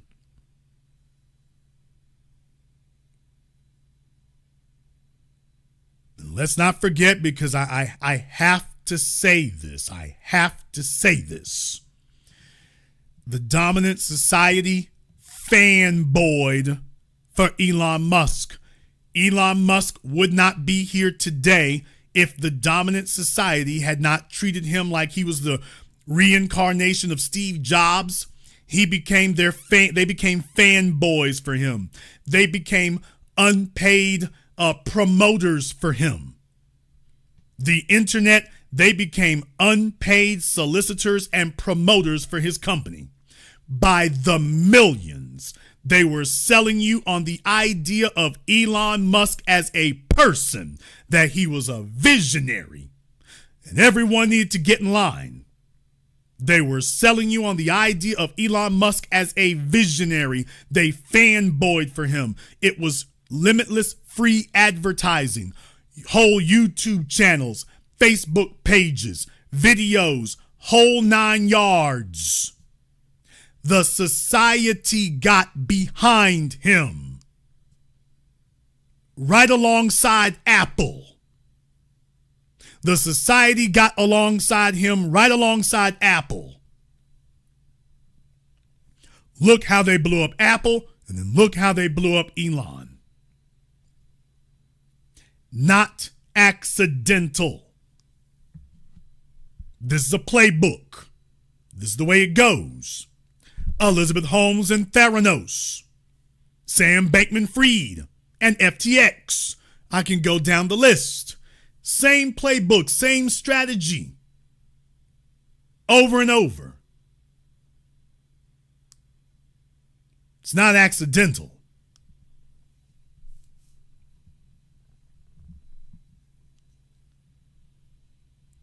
And the reason I bring this up tonight is a simple point. Bowling Ball Martin, the crime, the egregious, unforgivable, inexcusable crime of the Democrat Party and all politics is the fact that when election day rolls around, when you duplicitous, deceitful bastards attempt to sit up here and say, black folk don't want anything, the hell we don't. Well, Jason, what do you want? I want the exact same thing you gave Elon Musk. And deal with it. We want that. Right there. We had it. You robbed it and blew it up and destroyed it. You bombed the Black Wall Streets. You destroyed our neighborhoods. You redlined. You created laws against us that are still on the books today. We want this unlimited investment, just like you've given him, and BMW, and Mercedes, and Hyundai, and Rivian. We want the exact same unlimited investment. Everybody else has gotten it except for the folk that you stole things from and destroyed things from. So when any jackass tells you we don't want nothing, we just want somebody out of office, folks, I do not care who is give me control of the nation's money. I care not who makes its laws. It won't matter who's in the damn White House when we have control of our economy. And you made sure that we didn't have access to these things, and you've given everybody else monopolistic treatment. What do we want? We want the same thing you gave them. That right there. And do you all notice that every time we show up and say that, all of a sudden folks start shuffling their feet and going, gee willikers, gosh golly gee, how do we do that? Then they turn right around there after telling you and me what they can't do for us. They turn right around and, y'all doing plenty for others. Y'all doing plenty for others. So we're saying, yeah, We falling back on all of you lying bastards until you get some Act Right. And Act Right is doing the same thing for us that you already did for these other people. Elon Musk is all the way good. But now you can take those billions that you gave to him and you can slide that on over here and we'll show you how it's done. But you see, they're going to make sure they don't do that kind of thing, because let's just keep it straight and keep it real, people. They wouldn't make it any amount of time. They wouldn't make it any amount of time. You take a look, when you go to America's cities, don't nobody do the food spot, the dance spot. They don't do the work spot better than us. We are the place to go for that, and we have always been. We take pride in what we do. We take pride in the quality of our work. We take pride in that because we take pride in building our name. Black folk love to stunt, and there's no bigger stunting than craftsmanship. You want to see a black man get angry at the job? Tell him that he didn't put the dashboard together as well as the white guy standing next to him. He's going to stop the whole damn line. Show me where I ain't doing the most. Show me where I'm not outperforming. This is why in sports, oh, y'all don't want me to keep going here. You see, when you don't have the ability to rig the game, and we get to compete head to head, we're undefeated. When we're actually competing head to heads, which is why everything has to be rigged. Everything has to be private contracts, private placements. Everything has to be, well, we get to select who runs things. You see, when it's actually merit based and you can't select who it is, well, when it's head to head competition, let's go head up. Oh, we don't want to discuss going head up. Yeah, let's get back over here and rig this game one time.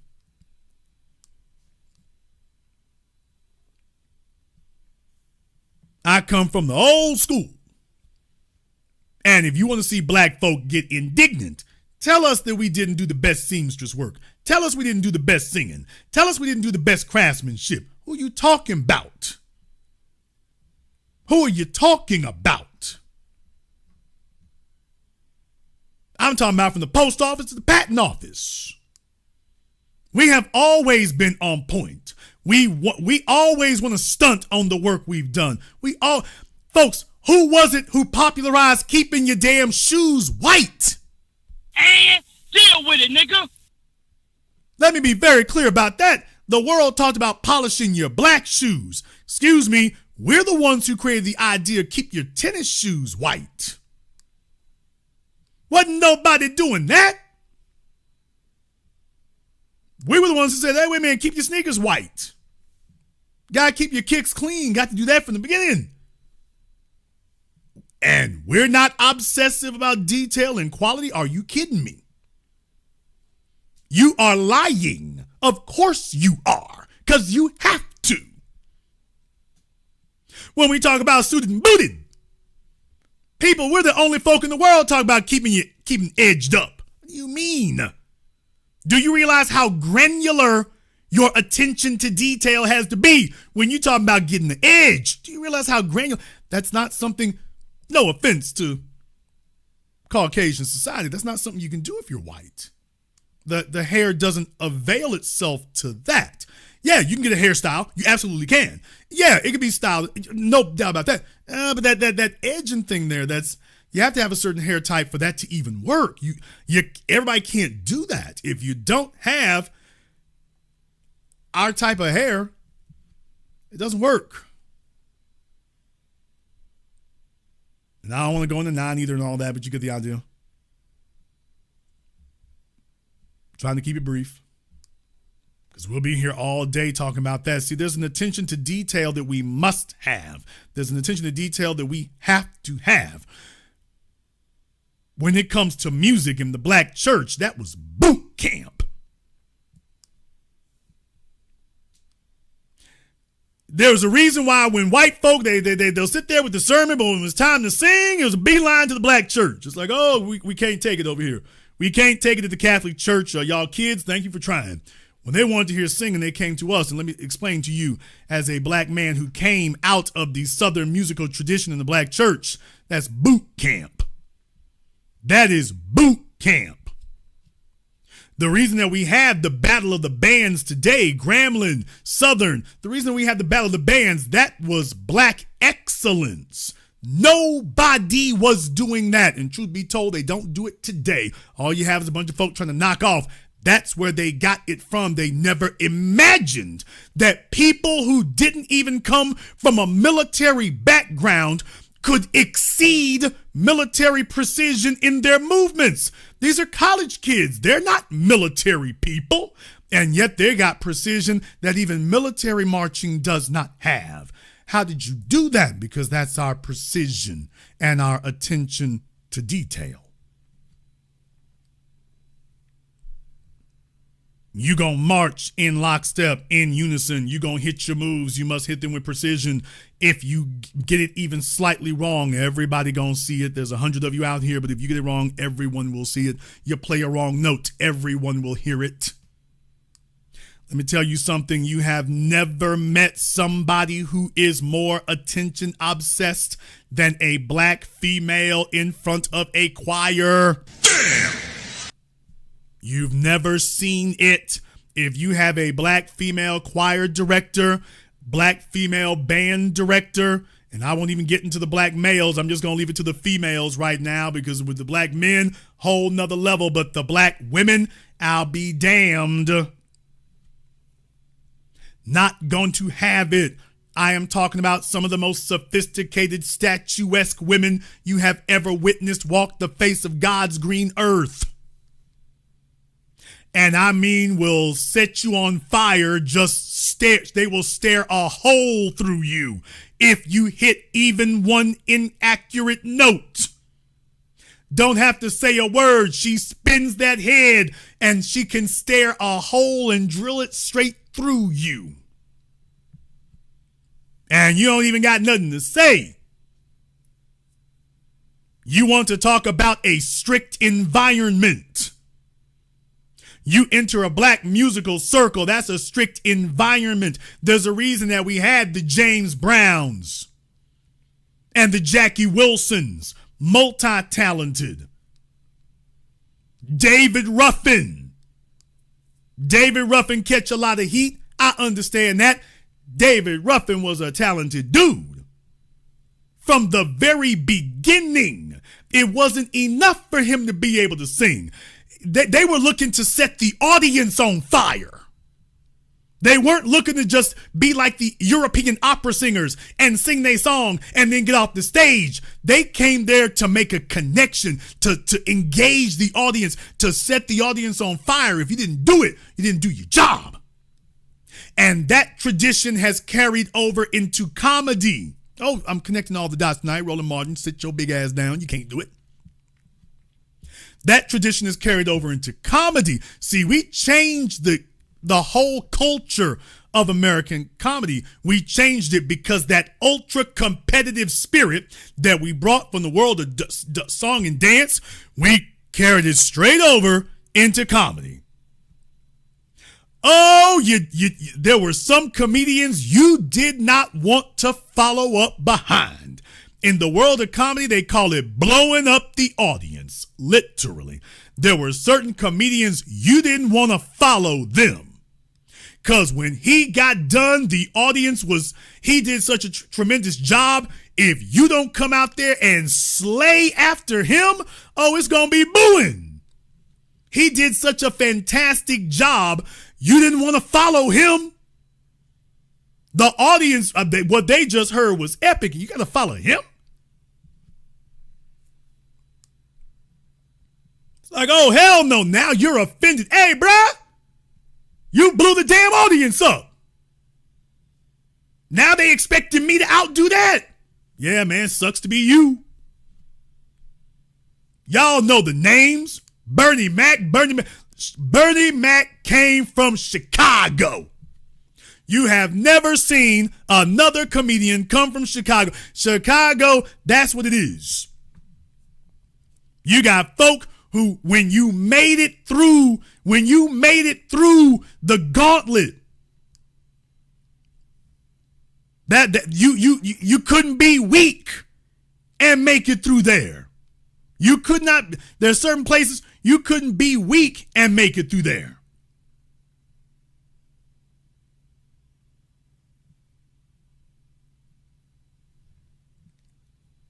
That's why when we say the name Bernie Mac, if you're not from our culture, you don't actually understand what we mean when we say Bernie Mac. When we say Bernie Mac, we say in Chicago. And what that means, that's like saying Harvard. That's like saying Princeton. That's like saying Oxford. When you say that Bernie Mac, the big name out of Chicago, oh, that's Harvard, Oxford, Princeton. When you say that he's navigated that market and that's the guy. That's the guy from Chicago. You ain't just saying that's the guy. That whole sentence means something. You done said something like, okay, when he get up there, we gonna see. There were folk you didn't want to follow him. Y'all talking about Robin Harris. We'd be here all night if I got to get a rundown. Robin Harris, you did not want to follow him for a damn thing. You did not want to follow Robin Harris for nothing. If you got to follow Robin Harris, the promoter didn't like you. Imagine having to get out there after Robin. No, this promoter hates me.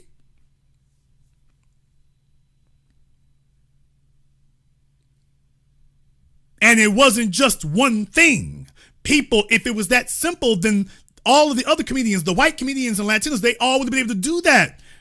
That the attention to detail is what's missing.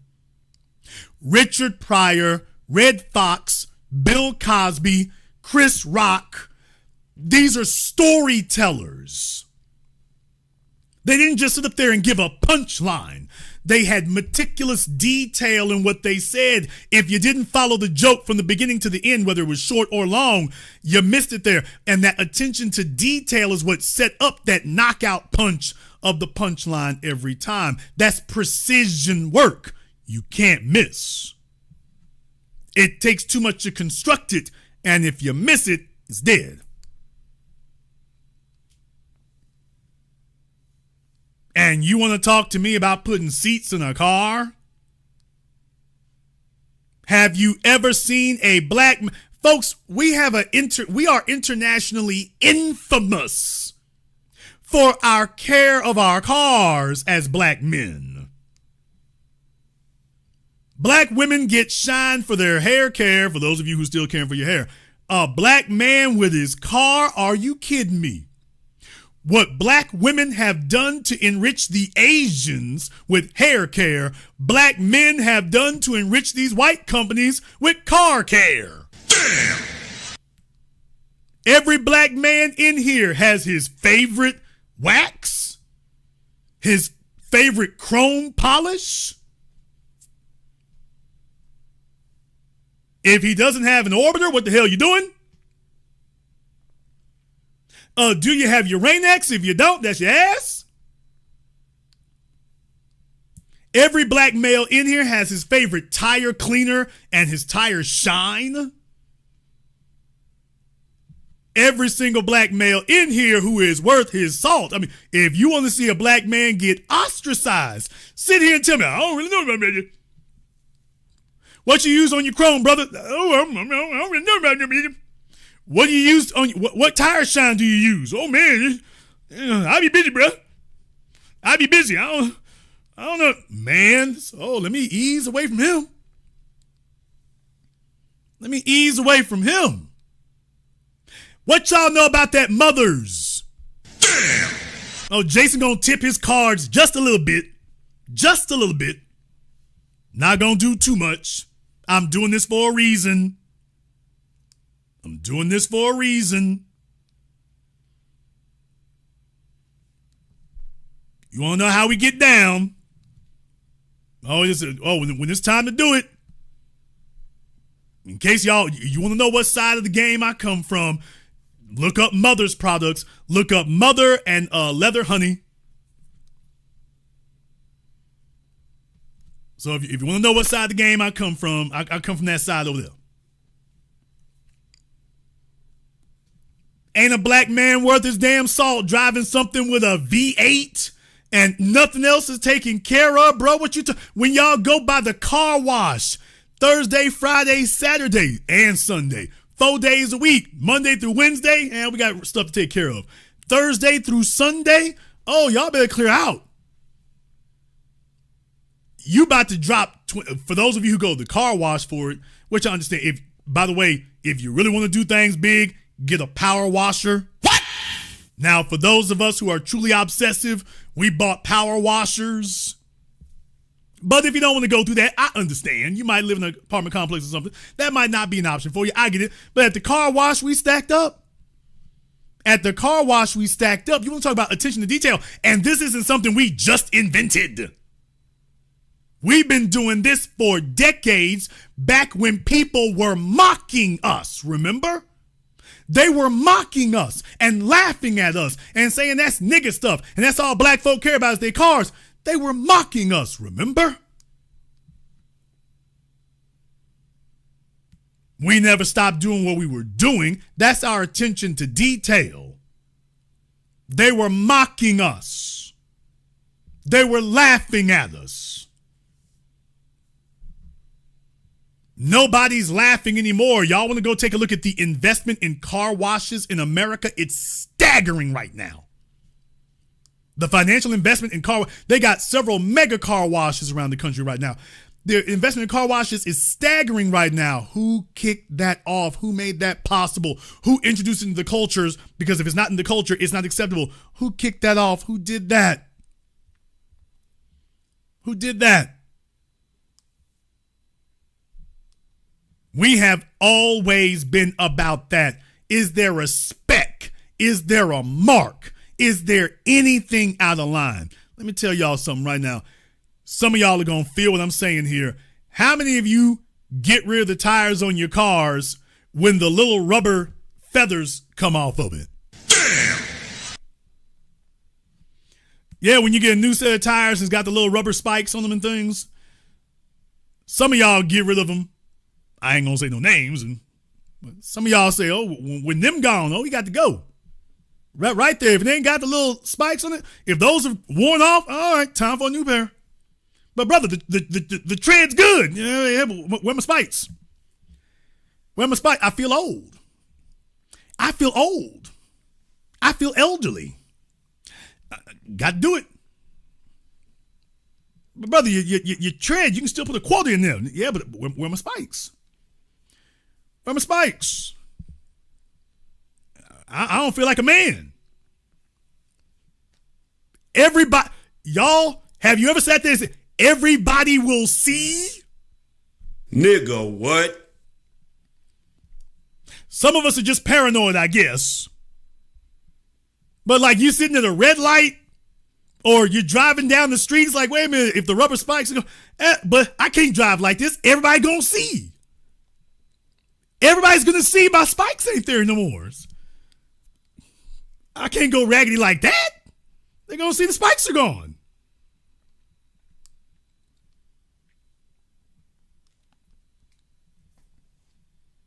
Oh, so it's just me? Okay. All right, never mind. Never mind. But in any case, my point is attention to detail. What are you talking about? What are you talking about? We've been doing that. You have never seen a black man in the car plant who was not obsessive and took pride in his work or what he was doing. The problem is we don't have authority to do things we really want to. We can't fix the damn engines if they're messing up the bearings. But if we had authority over it, it wouldn't be there. The brothers who work at AutoZone take pride in what they're doing. If they say that's the part, that's the damn part. If that's the work, that's the damn work. You know why? Because for us, we're not like Elon Musk. If the car is messed up, Elon gives you a 1-800 number to call. For black men, if the work ain't right, somebody coming to see you. They gonna be standing in front of you if the work ain't right. Ain't gonna be no 1-800 number. If you don't do the work right, somebody gonna be standing in front of you. There's a reason why black men in the barbershop industry, you got to be on point because the customer is about to see if you're worth anything in the next 2 seconds. You don't get to get that wrong. You see, when you're white, if they mess up on your hair, well, your hair is longer, it's stringier, you can swap it over a little bit. As black people, it don't work that way. If the clippers slip, the clippers go the wrong way, it's messed up. It's a work of art. You don't get 2 or 3 chances. It's not drawing in pencil, it's drawing in ink. It's like carving, not even drawing in ink, it's like carving a statue. If you go too deep, you went too deep. And the whole sculpture, the whole work of art is now messed up. That's the attention to detail that we have to have just for our hair.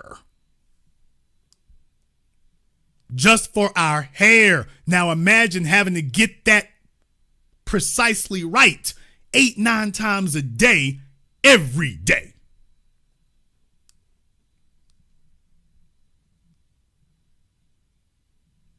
You don't want to talk about food. There's a reason why you had the turkey leg hut. There's a reason why you got Sylvia, Sweetie Pies. We can go down the damn list because, by the way, y'all, there's a number. One of these days, and I'm not saying I will, one of these days here, if I ever do a film about that kind of thing, that's going to be something to take a look at because you have a whole bunch of folks like Keith Lee and other people who talk about that. We got a bunch of black folk around this nation. Man, they food spots are spectacular. We would literally be here the whole month naming it off from sea to shining sea. And that is a product of taking pride in what you do. You know why? Because most black folk worked in a non-black business and saw that they thought they knew what they were doing and it was mess. Damn! And that's really what happened. As a matter of fact, let me go there with it. I posted this on Twitter. I shared it from another Twitter page. From African Black History, I shared from a Twitter page. They went out there, going to these white folks' businesses. Oh, we yelling and screaming. Y'all need to let us eat here. Y'all need to let us eat here. And what they didn't check into is, by the way, what were you actually fighting for? Well, you know what? They did a follow-up to it, and I just found this to be apropos. When I was finally served at that counter, I thought it was by far one of the lousiest meals I ever had. And ask myself the question, is this what I put my life on the line for? Yes, that's exactly what you did. You sure did. You sat there and put your life on the line for some unseasoned chicken and some halfway filled yeasted bread. Yes, that's exactly what you did, sir. I don't know what those so-called freedom riders and the white Democrats told you that you were fighting for. Y'all told yourselves that if these white folk are fighting to keep us out, this must be special. This must be phenomenal. This must be supernatural. They are literally throwing blows to keep us away from it. This must be manna from heaven. I've got to taste it. I will risk everything to taste it. Finally got a taste of this is like Samuel L. Jackson from Afro Samurai Resurrection.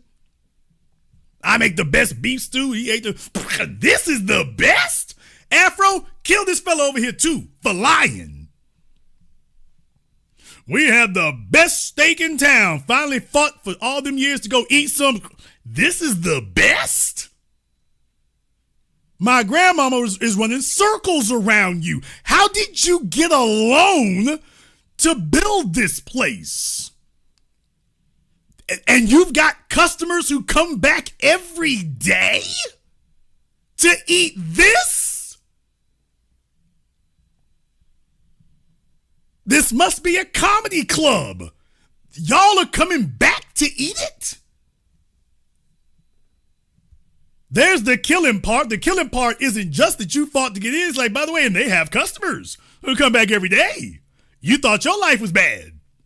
This will have you trying to break back into prison for the prison food. This is awful. Counter.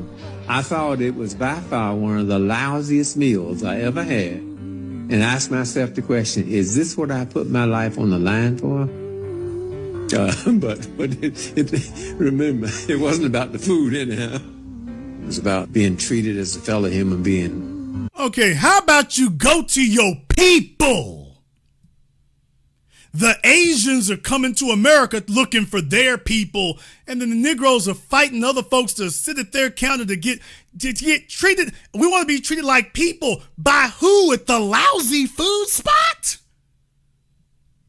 I want to get treated like people at a food spot that I don't want the food. The food is trash, but I'm going there. Going there for what? So this is why we had to get the civil rights generation out the way, because their priority was, who cares if the food is trash? I want to be there. I'm like, man, I don't give a damn. If I pay money, I want quality for what the hell I got. I don't have to worry about you disrespecting me, because I won't be back. You're not going to offend me because I won't be back. Y'all were acting like there was something worth fighting for there. What's worth fighting for is right where you are. Take some pride. Take some confidence. Take some dignity. Take some integrity in that. Have it straight-laced. And we got black folk who do that, and we don't have enough of an emphasis on recognizing we're already doing that, because the idiots tend to soak up all the oxygen in the room and they tend to be more entertaining to talk about. That doesn't mean that's what it is. That doesn't mean that's what it is. We have always been excellent for our attention to detail. We have always been excellent about our attention to detail. They call it style. But style simply means there's a detail to it. From the way we dress, everybody else, the white guys, they put on their baseball caps and then later you turn them around backwards. We put it to the side. We put it to the left. We took off the hood on it. We're doing something different. But it wasn't just, sometimes it was to be different for the sake of being different. But most of the time it's because we saw an avenue and a dimension to it that they hadn't seen. Nobody else saw that, and we're at our best when we innovate in that way. We've always had attention to detail. We have always done that, and we've always had accountability. You can't be black in America and make $1 million with no accountability. We don't have anybody to give us preferential treatment and overlook our lack of performance. That's why DEI is a DI lie. Because there's nobody to overlook our lack of performance. If we don't get the job done, everybody's going to point and say, see, the nigga couldn't do it.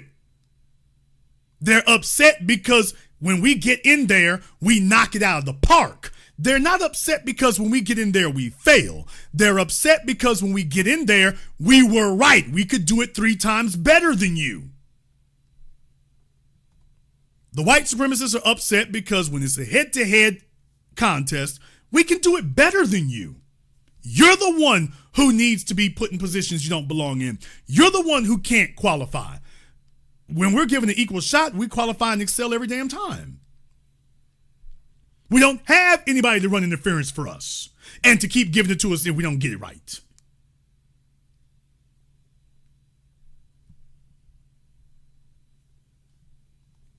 So our perspective and our position has always been different. But you've had a concerted effort to attack your credibility, to attack your confidence, and to tell you that what you have isn't valuable. And then you have Negroes who have given into the programming and they're still fighting for somebody else's. That doesn't work for me. That does not work for me. And I'm not going to fall for that. Elon Musk was never excellent at anything other than just being white. And think about this for a few moments. For a few moments. And this is going to be some folks may be a little bit offended at this, but think about this for a few moments. How the hell excellent of a salesman could Elon Musk be if he's on the spectrum? What? No. Listen now.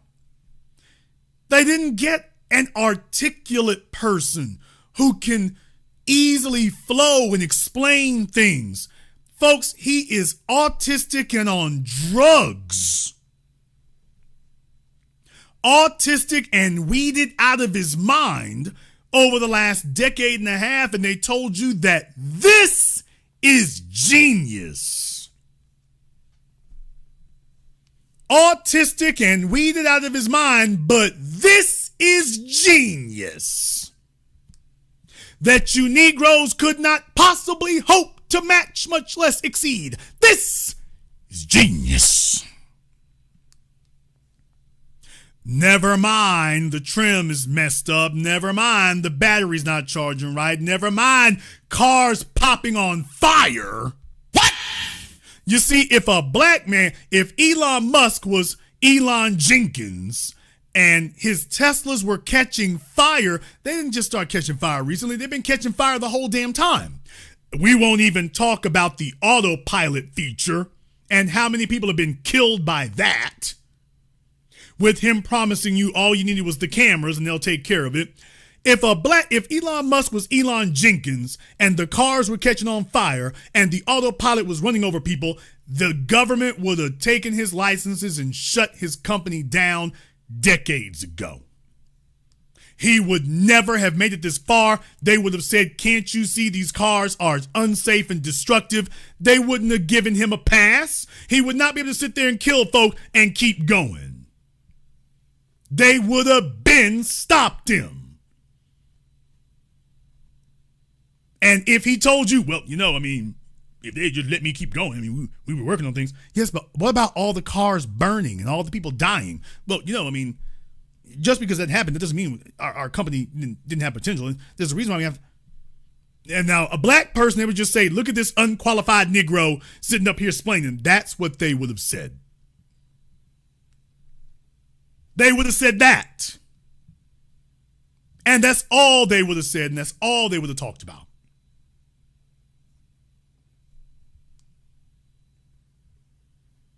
The Democrats are losing because we're saying, I'm telling you all, if you want me to encapsulate this, what I've been talking about for years, this right here. This is what we want.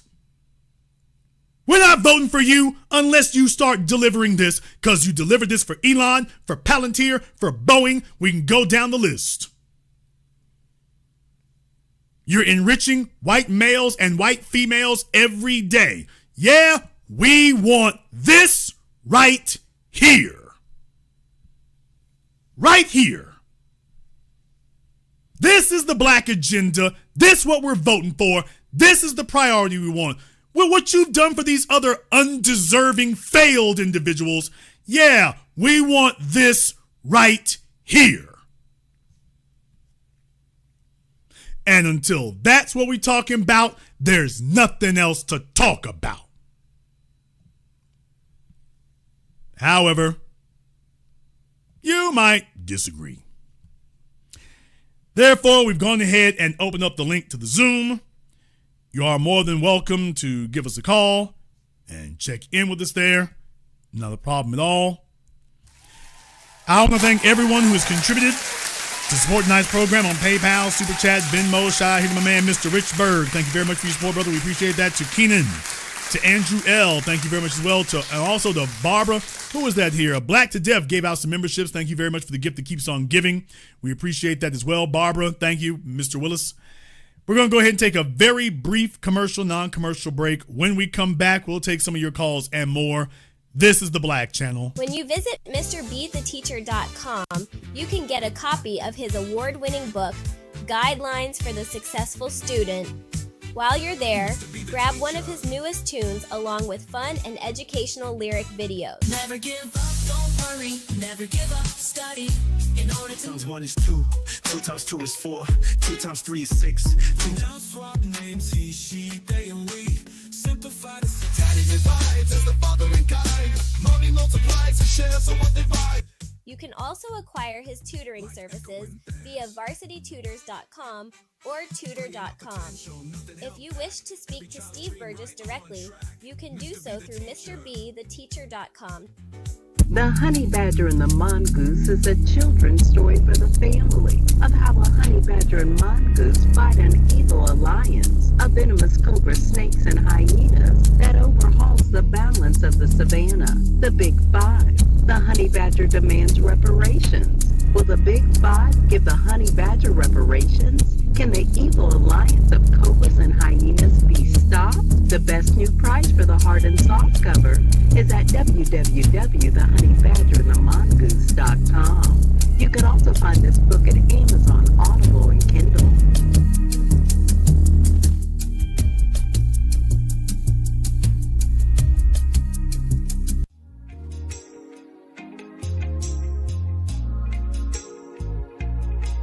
Order yours today to experience all the benefits of Ash Kickin' Body Butter. With skin so smooth and soft, you'll thank us for it. Shop Ash Kickin' online. That's ASHKICKIN.com.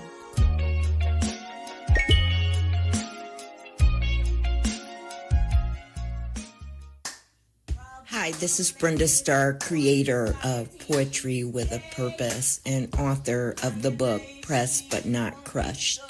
Pressed But Not Crushed is an anthology of political poems that address current and historical issues in American descendants of slave population and African American population.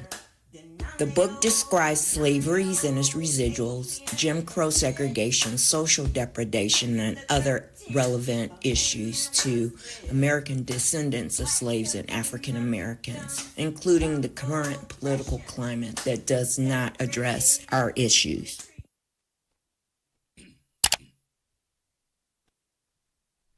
This is the Black Channel. I am your host, your brother, your humble servant, the Black Authority. Very glad to be with you all here this evening. And we're going to go ahead and get over here to Zoom. In the chat room there, Zoe Zucky needs to give me a call up on Zoom here. Zoe Zucky needs to give me a call up on Zoom, so let's go ahead and get him to call in here. Let's go ahead and get Zoe Zucci or Zoe Zucky, or I guess it's supposed to be Zucci. All right. Well, you're invited to give us a call. Let me go ahead and get over here on Zoom. We got Brother Elijah over here on Zoom. What's on your mind, Brother Elijah? Hey, B1 big brother to you and the family. All right, Brother Elijah, what's on your mind? Hey, I'm not going to be long, but I need to address something. Excellent broadcast. Let me get it started. I'm going to hit Elon Musk, but I want to hit your point about Atlanta and that Korean. You touched on a nerve. Last year when I went to your ADM, not the debut, but to the DC one, you made a comment inside of the auditorium, and you said to us that look at DC right now, and the next 10 years, it will be unrecognizable for your kids. All right? Our people down there in DC, in Atlanta, they are about to be Washington, D.C. in a minute.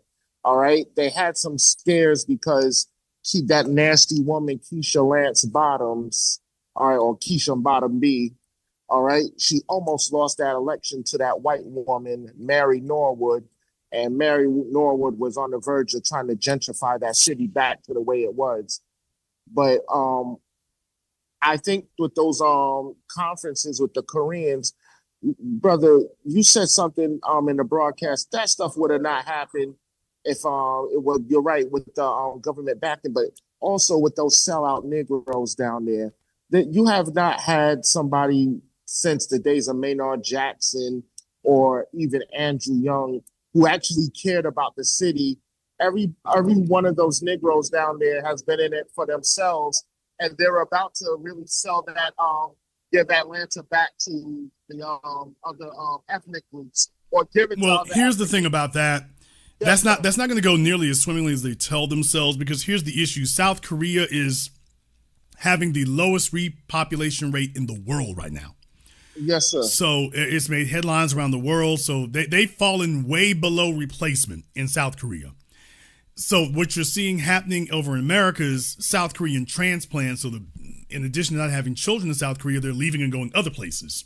So yes, what do you know for a fact? Even if they come over here, it's not like they're having big families or anything. And I'm not saying anything against that. I'm just saying as far as the practice is concerned, it's not like they're coming here and doing that. The reason why we have the numbers we have today is because black folk didn't just have black enclaves. They had black families. We always had large black families. So that's a whole big difference. They're not coming over here for that purpose. That's not their culture.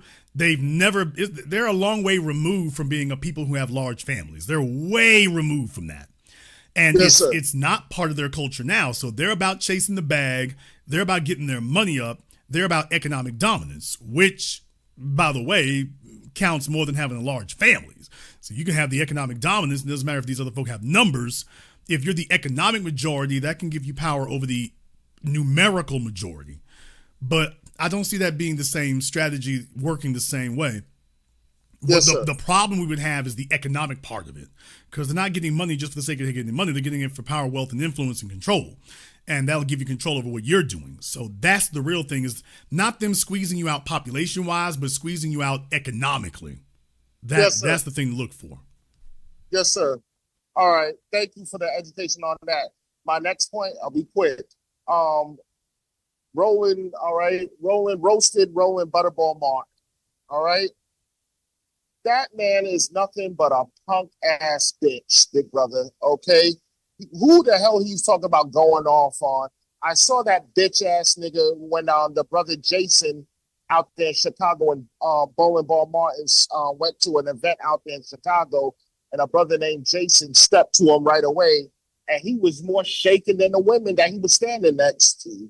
What is this tough talk? And then now all of a sudden, you just now discovered Bernie Sanders is what Professor Black Truth is calls a white moderate. In other words, a casual racist. You just now discovered that, and then what? All of a sudden, he's trying to talk black. Nobody's watching his garbage ass program. So, what's the issue? Why this brother just won't quit? Just get the hell up out of here. We don't want him. Well, look, I mean, he's still got the little old church lady crowd tuned in, which is who he's talking to. But I said this a decade ago, and Roland is conceding that it's not working. We got the youth. We got the young. Gen X, Gen Z, Gen Y, Gen Alpha. We've got them. They're tuned into us. We got the finger on that pulse. He's still holding on. He's still talking about, damn me, Tom Joyner. He's still talking about that as if Tom's had any relevance in the last 15, 20 years. So the folks who are still on the old church crowd, you know, if you got somebody in your family still listening to the gospel station on AM, that's who Roland's audience is. The problem is that's a diminishing demographic, which is falling off a cliff. There's not going to be more of them made. And the young folk have tuned that out altogether. After Mike Brown, that's when the train left the station. They're not listening to that anymore. Nobody's looking for a clergy to come in and sing hymns. They're very concrete. They're very specific. And he's not talking to us anymore. Thank you very much for giving us a call tonight. We appreciate that. Let me go ahead and jump over here to D in L.A. Let me get D up here. So, D, make sure you're tuned in, folks. Make sure y'all are watching here. We can't wait around all night for you. D, I can give you a few more moments and then we got to move on. Not sure where D is. All right, there you go, D. What's on your mind? What's up, Jason? Real quick, this is a great broadcast. I remember years ago in real time when Bernie Sanders was on the Breakfast Club, and he was talking about there was a time when he supported a black person, and he stopped them from getting arrested back when he was in college. And they asked him in real time, because you did a broadcast like when it happened, that, oh, would you support reparations for black people? Emphatically, he didn't even let them finish the sentence. He's like, no, absolutely not. And so everyone's playing catch up because it's beneficial for their position. It's beneficial for their spot on TV. You've been nailing it. Everyone's been nailing it. Who's been on the right side of history? Like, this isn't anything new that's happened.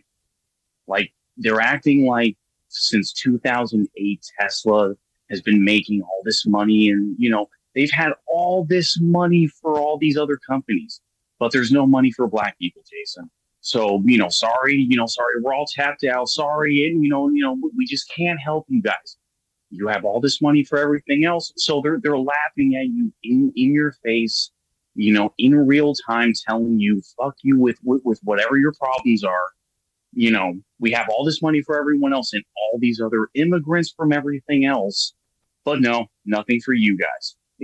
Great broadcast. Like you're nailing it. Thank you very much, brother. We appreciate that. Like I say, the whole strategy is to get us to vote for them while expecting to get nothing. This is what makes it so absolutely despicable.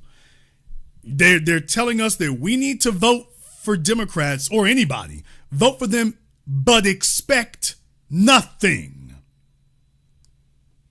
Don't expect anything. Just vote because, you're bored, you got nothing else to do. Oh, this guy over here, he's not very nice or not very polite.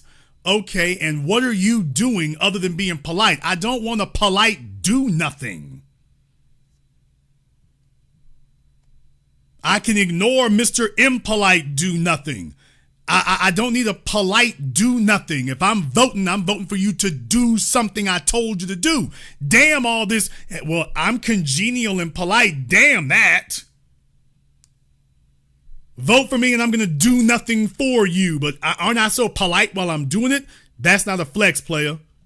That's not a flex. I'm doing nothing for you, but look how polite I am while I'm not doing it. Let me get back over here on Zoom. We got Sir Rhodes here on Zoom. Sir Rhodes, what's on your mind? Yes, sir. Thanks for taking my call. Couple questions for you, Mr. Black. Do you think that number one, do you all have like an email where I have some concerns about reparations that I feel like could be some issues, but I would not want to say it on a public platform? Is there email that we can email possible things about reparations where we can kind of... Not really. I mean, if you have an issue with it, why are you afraid to voice it openly? Well, just because I know that there are certain people on the call, and I don't want to give ammo to those anti-reparations people. Pretty much. But what is it you're going to say that they haven't already spoken of before? You're acting like you got something new and novel that nobody said. No, it's nothing like that. Okay, if that's the case, then say it with your whole chest. What's the issue? Well, okay. Well, let me go to my next question because it's not. I'm pro reparations. It's not anything where I'm against it. So, secondly, when you look at Oklahoma and everything that's going on that has happened with Oklahoma and Black Wall Street, do you think that we should put a lot of focus on Oklahoma and where it could eventually, if you put enough heat and focus in Oklahoma, where you have the Indians there, you have Black Wall Street, Oklahoma embodies everything that involves reparations. If we put focus there, that could eventually put a dent into the system. Is that something that from a strategy standpoint, can we do that, something like that? Well, yeah, I mean, that's the whole point of making that an issue in Oklahoma. I've been proud about the lawsuits they've done there. I've named Oklahoma. There's a few places in particular. There's a reason why I focused on Bruce's Beach. And then you saw Gavin Newsom and them do something about that. That's the doing something, even though it was kind of rigged to begin with. But Bruce's Beach, which is now Manhattan Beach, Tulsa, Oklahoma, Wilmington, North Carolina has been another one. You know, Wilmington's been something that folk been talking about for a while. And I really do think there's a lot going on there in that regard. And there's a reason why they're fighting about that, because those are legitimate places where where our claim to those places being acknowledged would make something pop off in a very short amount of time, especially what's going on in those places. So yeah, Tulsa, Wilmington, Eatonville, Manhattan Beach. Yeah.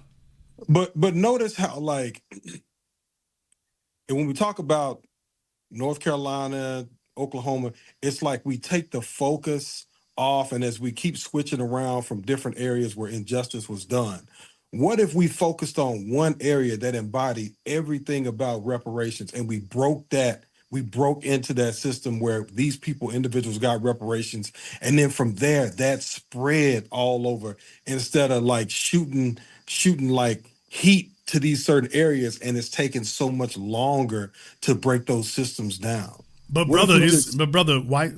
You're up against a system that's centuries old. You're not going to knock it down in 1 or 2 years. That's not the way it works. So as far as their whole thing is to try to stall us, to quote unquote wait us out, because what we have historically taught them is that our determination, and when we go on a campaign, usually it runs for about 4 or 5 years. And once they got us chasing politics, you basically were running from one election cycle to another, and that really only goes 1 year.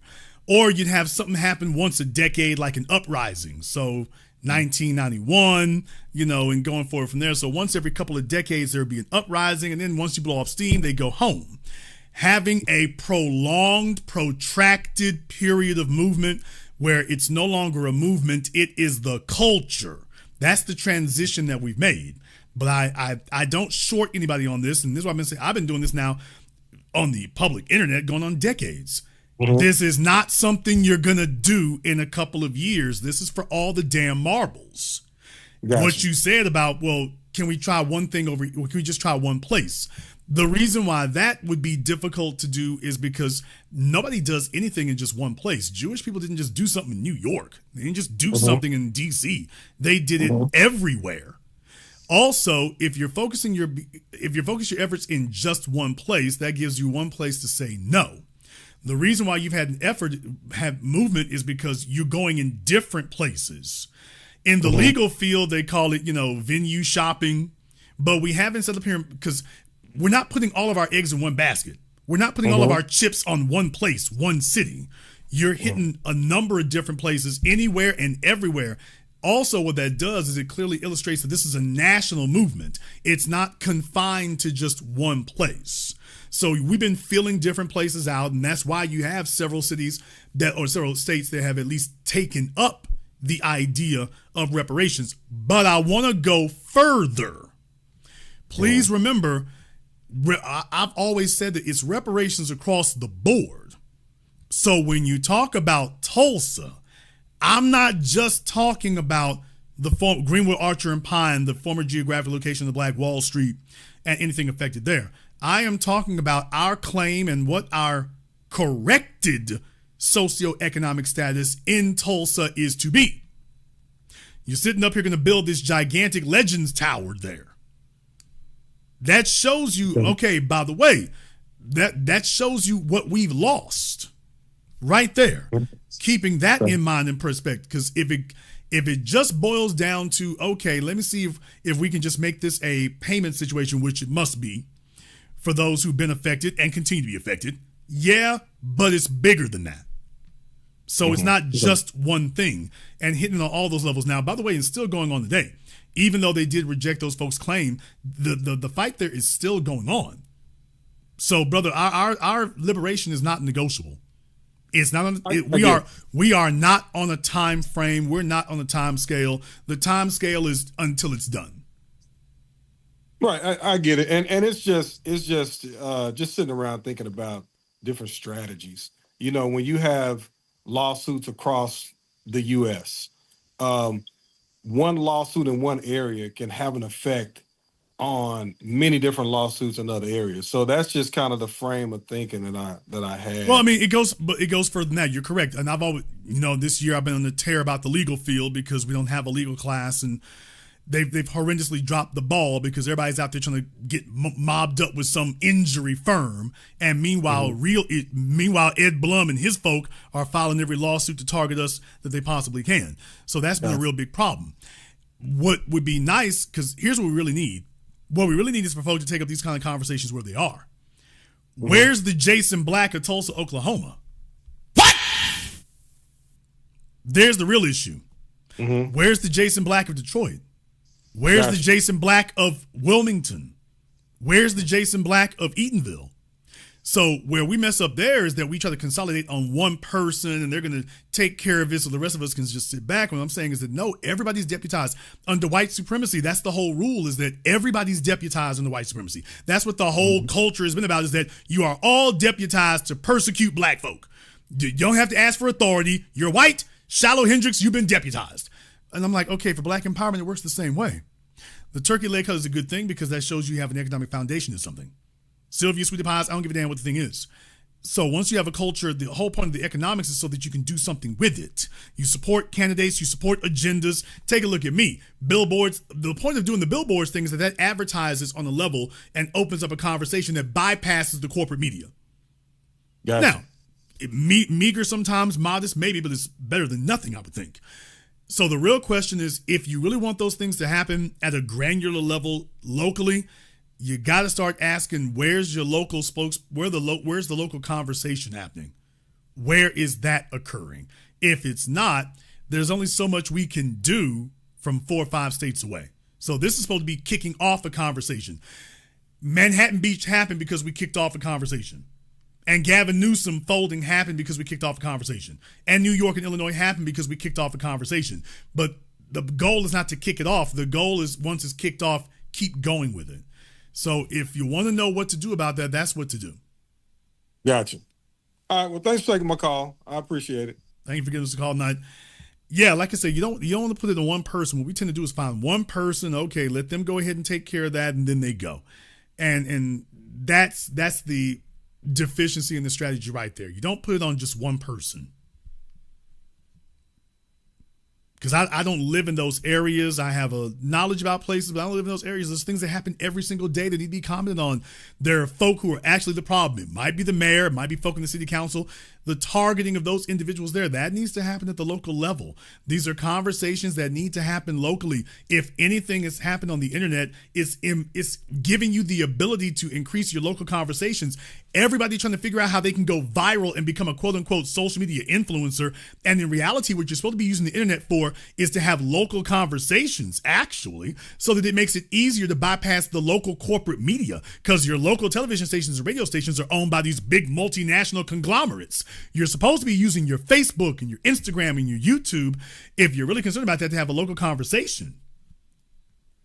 To have a conversation with your people in Wilmington, your people in Charleston. Remember, I went down there a few years back, and I don't think the Lowe's Resort is open yet, but what they're doing in Charleston, while we're talking about DC and Atlanta, take a look at what's happening in much smaller cities.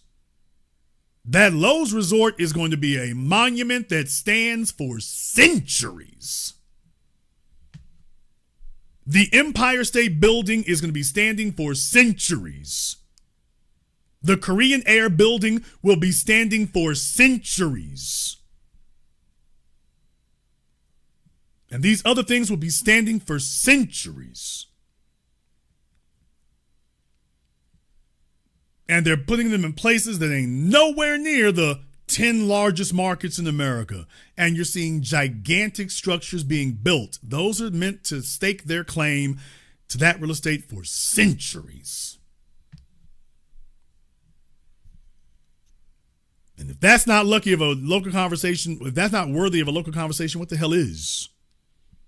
What the hell is? You got your local clergy talking about everything except that. The pastor wants to build a bigger damn church for himself. That's why the young people left the church, because investing in that wasn't doing anything except promoting pimp preacherism. Pimp preacherism. That's all that was promoting. Meanwhile, they're building skyscrapers for their children in the dominant society, and the churches stopped organizing us to do anything except vote Democrat. The only thing the churches want to do today is organize you to vote Democrat. So the Democrats will do nothing because they want to exercise white supremacy against you also.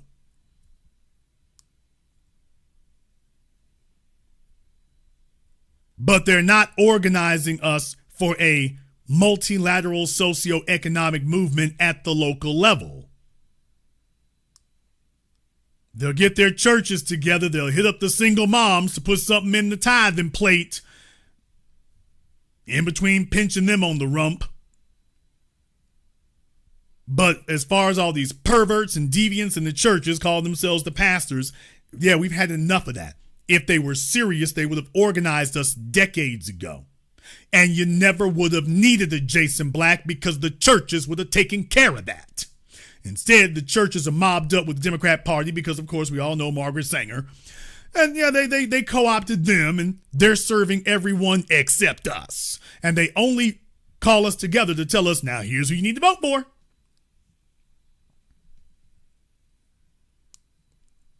When in reality, we're supposed to be organized socioeconomically.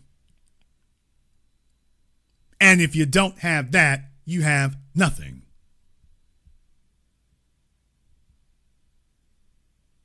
We don't need to have another fish fry at the church. If the church is going to exist, it needs to organize us socioeconomically to deal with where we live at.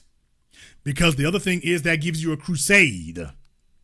We are supposed to be on a crusade for Tulsa, Greenwood, Archer, and Pine. We are supposed to be on a crusade for Rosewood. We are supposed to be on a crusade for Eatonville. We are supposed to be on a crusade for Wilmington and their overthrowing of a black government. And Wilmington is just one example. We are supposed to be on a crusade for Charleston. We're supposed to be on a crusade for these places. That's supposed to be what we talk about all the time. We are supposed to be on a religious crusade for those. That's supposed to be something that we come back and revisit every week at the local level. What are they telling you? If you are going into business, you're supposed to be going into business for the purposes of reclaiming that. That's what you're supposed to be doing.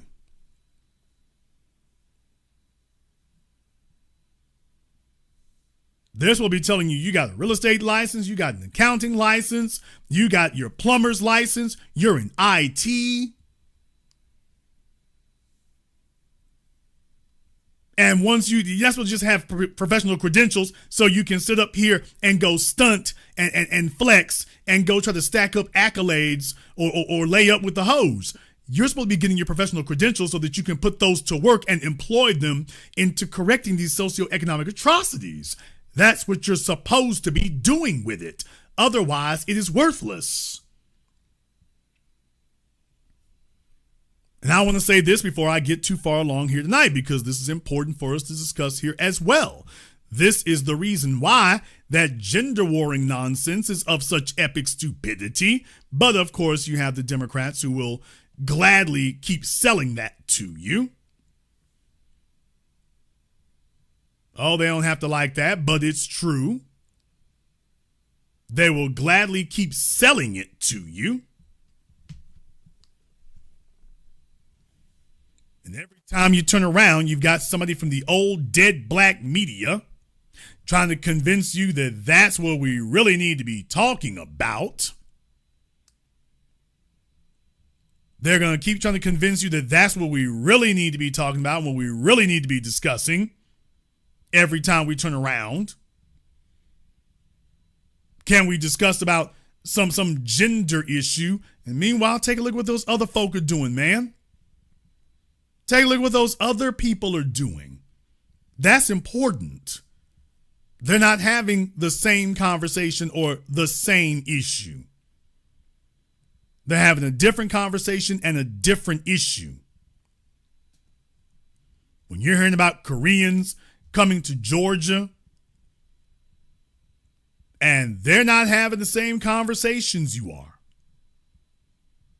They're not talking about undermining each other. There is gender warring going on, don't get me wrong, but they're having a whole different conversation about that. They're having a whole different conversation about that, period. I want to go a little bit further, and as a matter of fact, let me go here a little bit further because I wanted to talk about this too. And before I miss an opportunity to speak about this tonight, I wanted to speak about this too. Now, not really sure who the young lady is. I didn't get to talk about this earlier. Bowling Ball Martin had this chick up on here. And I just find it interesting that they bring on this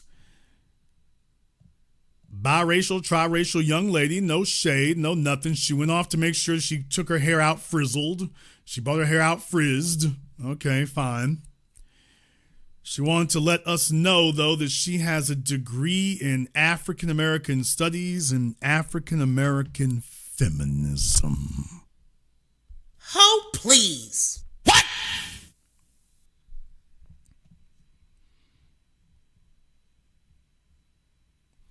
See, this is what we get met with. You want to know who he's going out there recruiting to talk to us? This is who he's out there recruiting to talk to us. Folks who want to tell us that there's some difference between being black and females. Yet we got to talk about something else. That's what she brings. What I'm going to say is that we have to be careful when you are being addressed by people with split allegiances and split characters and split personalities, because if they have a schism in their own psyche, then giving them a microphone, they're just going to see making a schism with everybody else.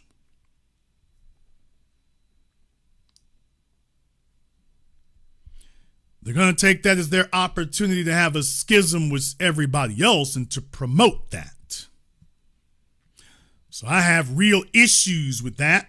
And this is why the academics got to get the hell up out of here. We don't need any more pencil neck, noodle neck, pointy brained academics running up on us and telling us that they went to school and got a degree. So let me explain to you why there's no difference between black men and white men when it comes to socioeconomics and the political structure of America. There's no difference. So they bring out Queen Kamala Harris, or Kamala Harry.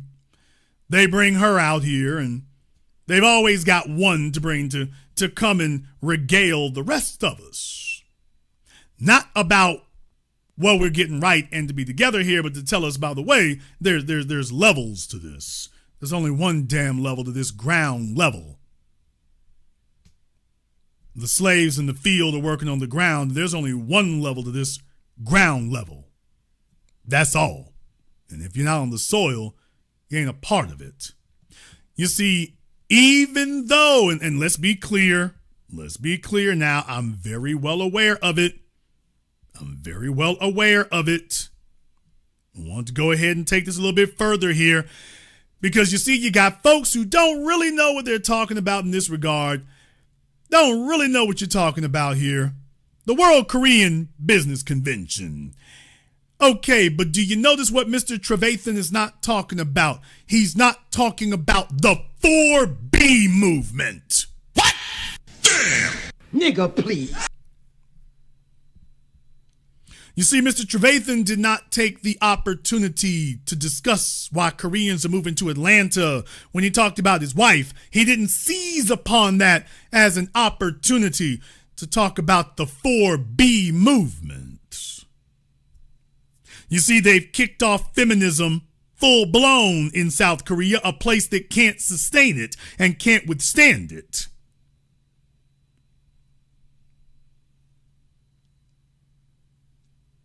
And they're literally talking about no children, no childbirth, no marriage, no sex.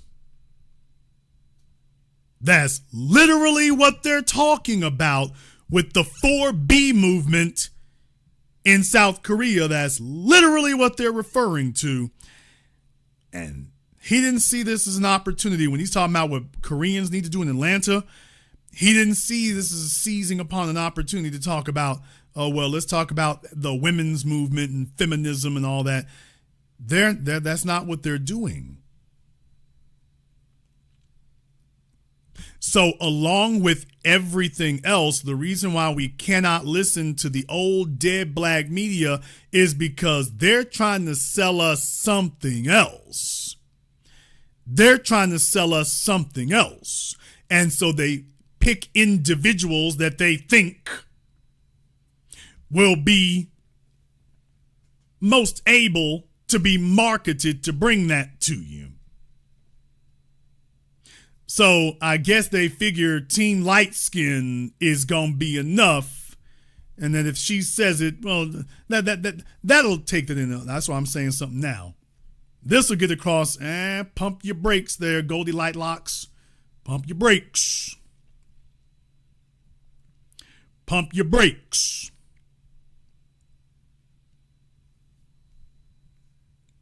See, the Democrats think that in addition to everything else, we're going to go ahead and see if we can. That's a golden oldie that moves, is kicking up the damn gender war. Let's see if we can discuss that there's some difference between the people, and they're literally just telling you that, by the way, when you show up, you just black. That's right. When you show up, you're black. You're not male or female. You're black. Now, as a black female, you might be able to get some meritorious manumission if you can show some thigh or show some cleavage. You're willing to turn some tricks. But if the only way you get that is dehumanizing yourself or leveraging yourself or exploiting yourself, that's not a win. That's not a win. You see, if you don't look the way they want you to, you get treated like everybody else. Welcome back to reality. At the end of the day, you're going to be black. That's what you're going to be. You're going to be black. That is what you're going to be. And so it doesn't escape me that Roland brings on somebody, I guess, that he figures would be a better spokesperson than him, because I suppose he figures that hopefully there's enough colorist people there who will see her as easier on the eyes. Although, to be totally honest with you, a pineapple is easier on the eyes than Roland. And deal with it, nigga. But by the way, just saying for the record, we see you. And this one will not work either. So go back and tell your Democrat masters that you took your best pitch. You tried your best one. It didn't work. And we'll be monitoring going forward for any further developments. But by the way, yeah, we saw that and we got that.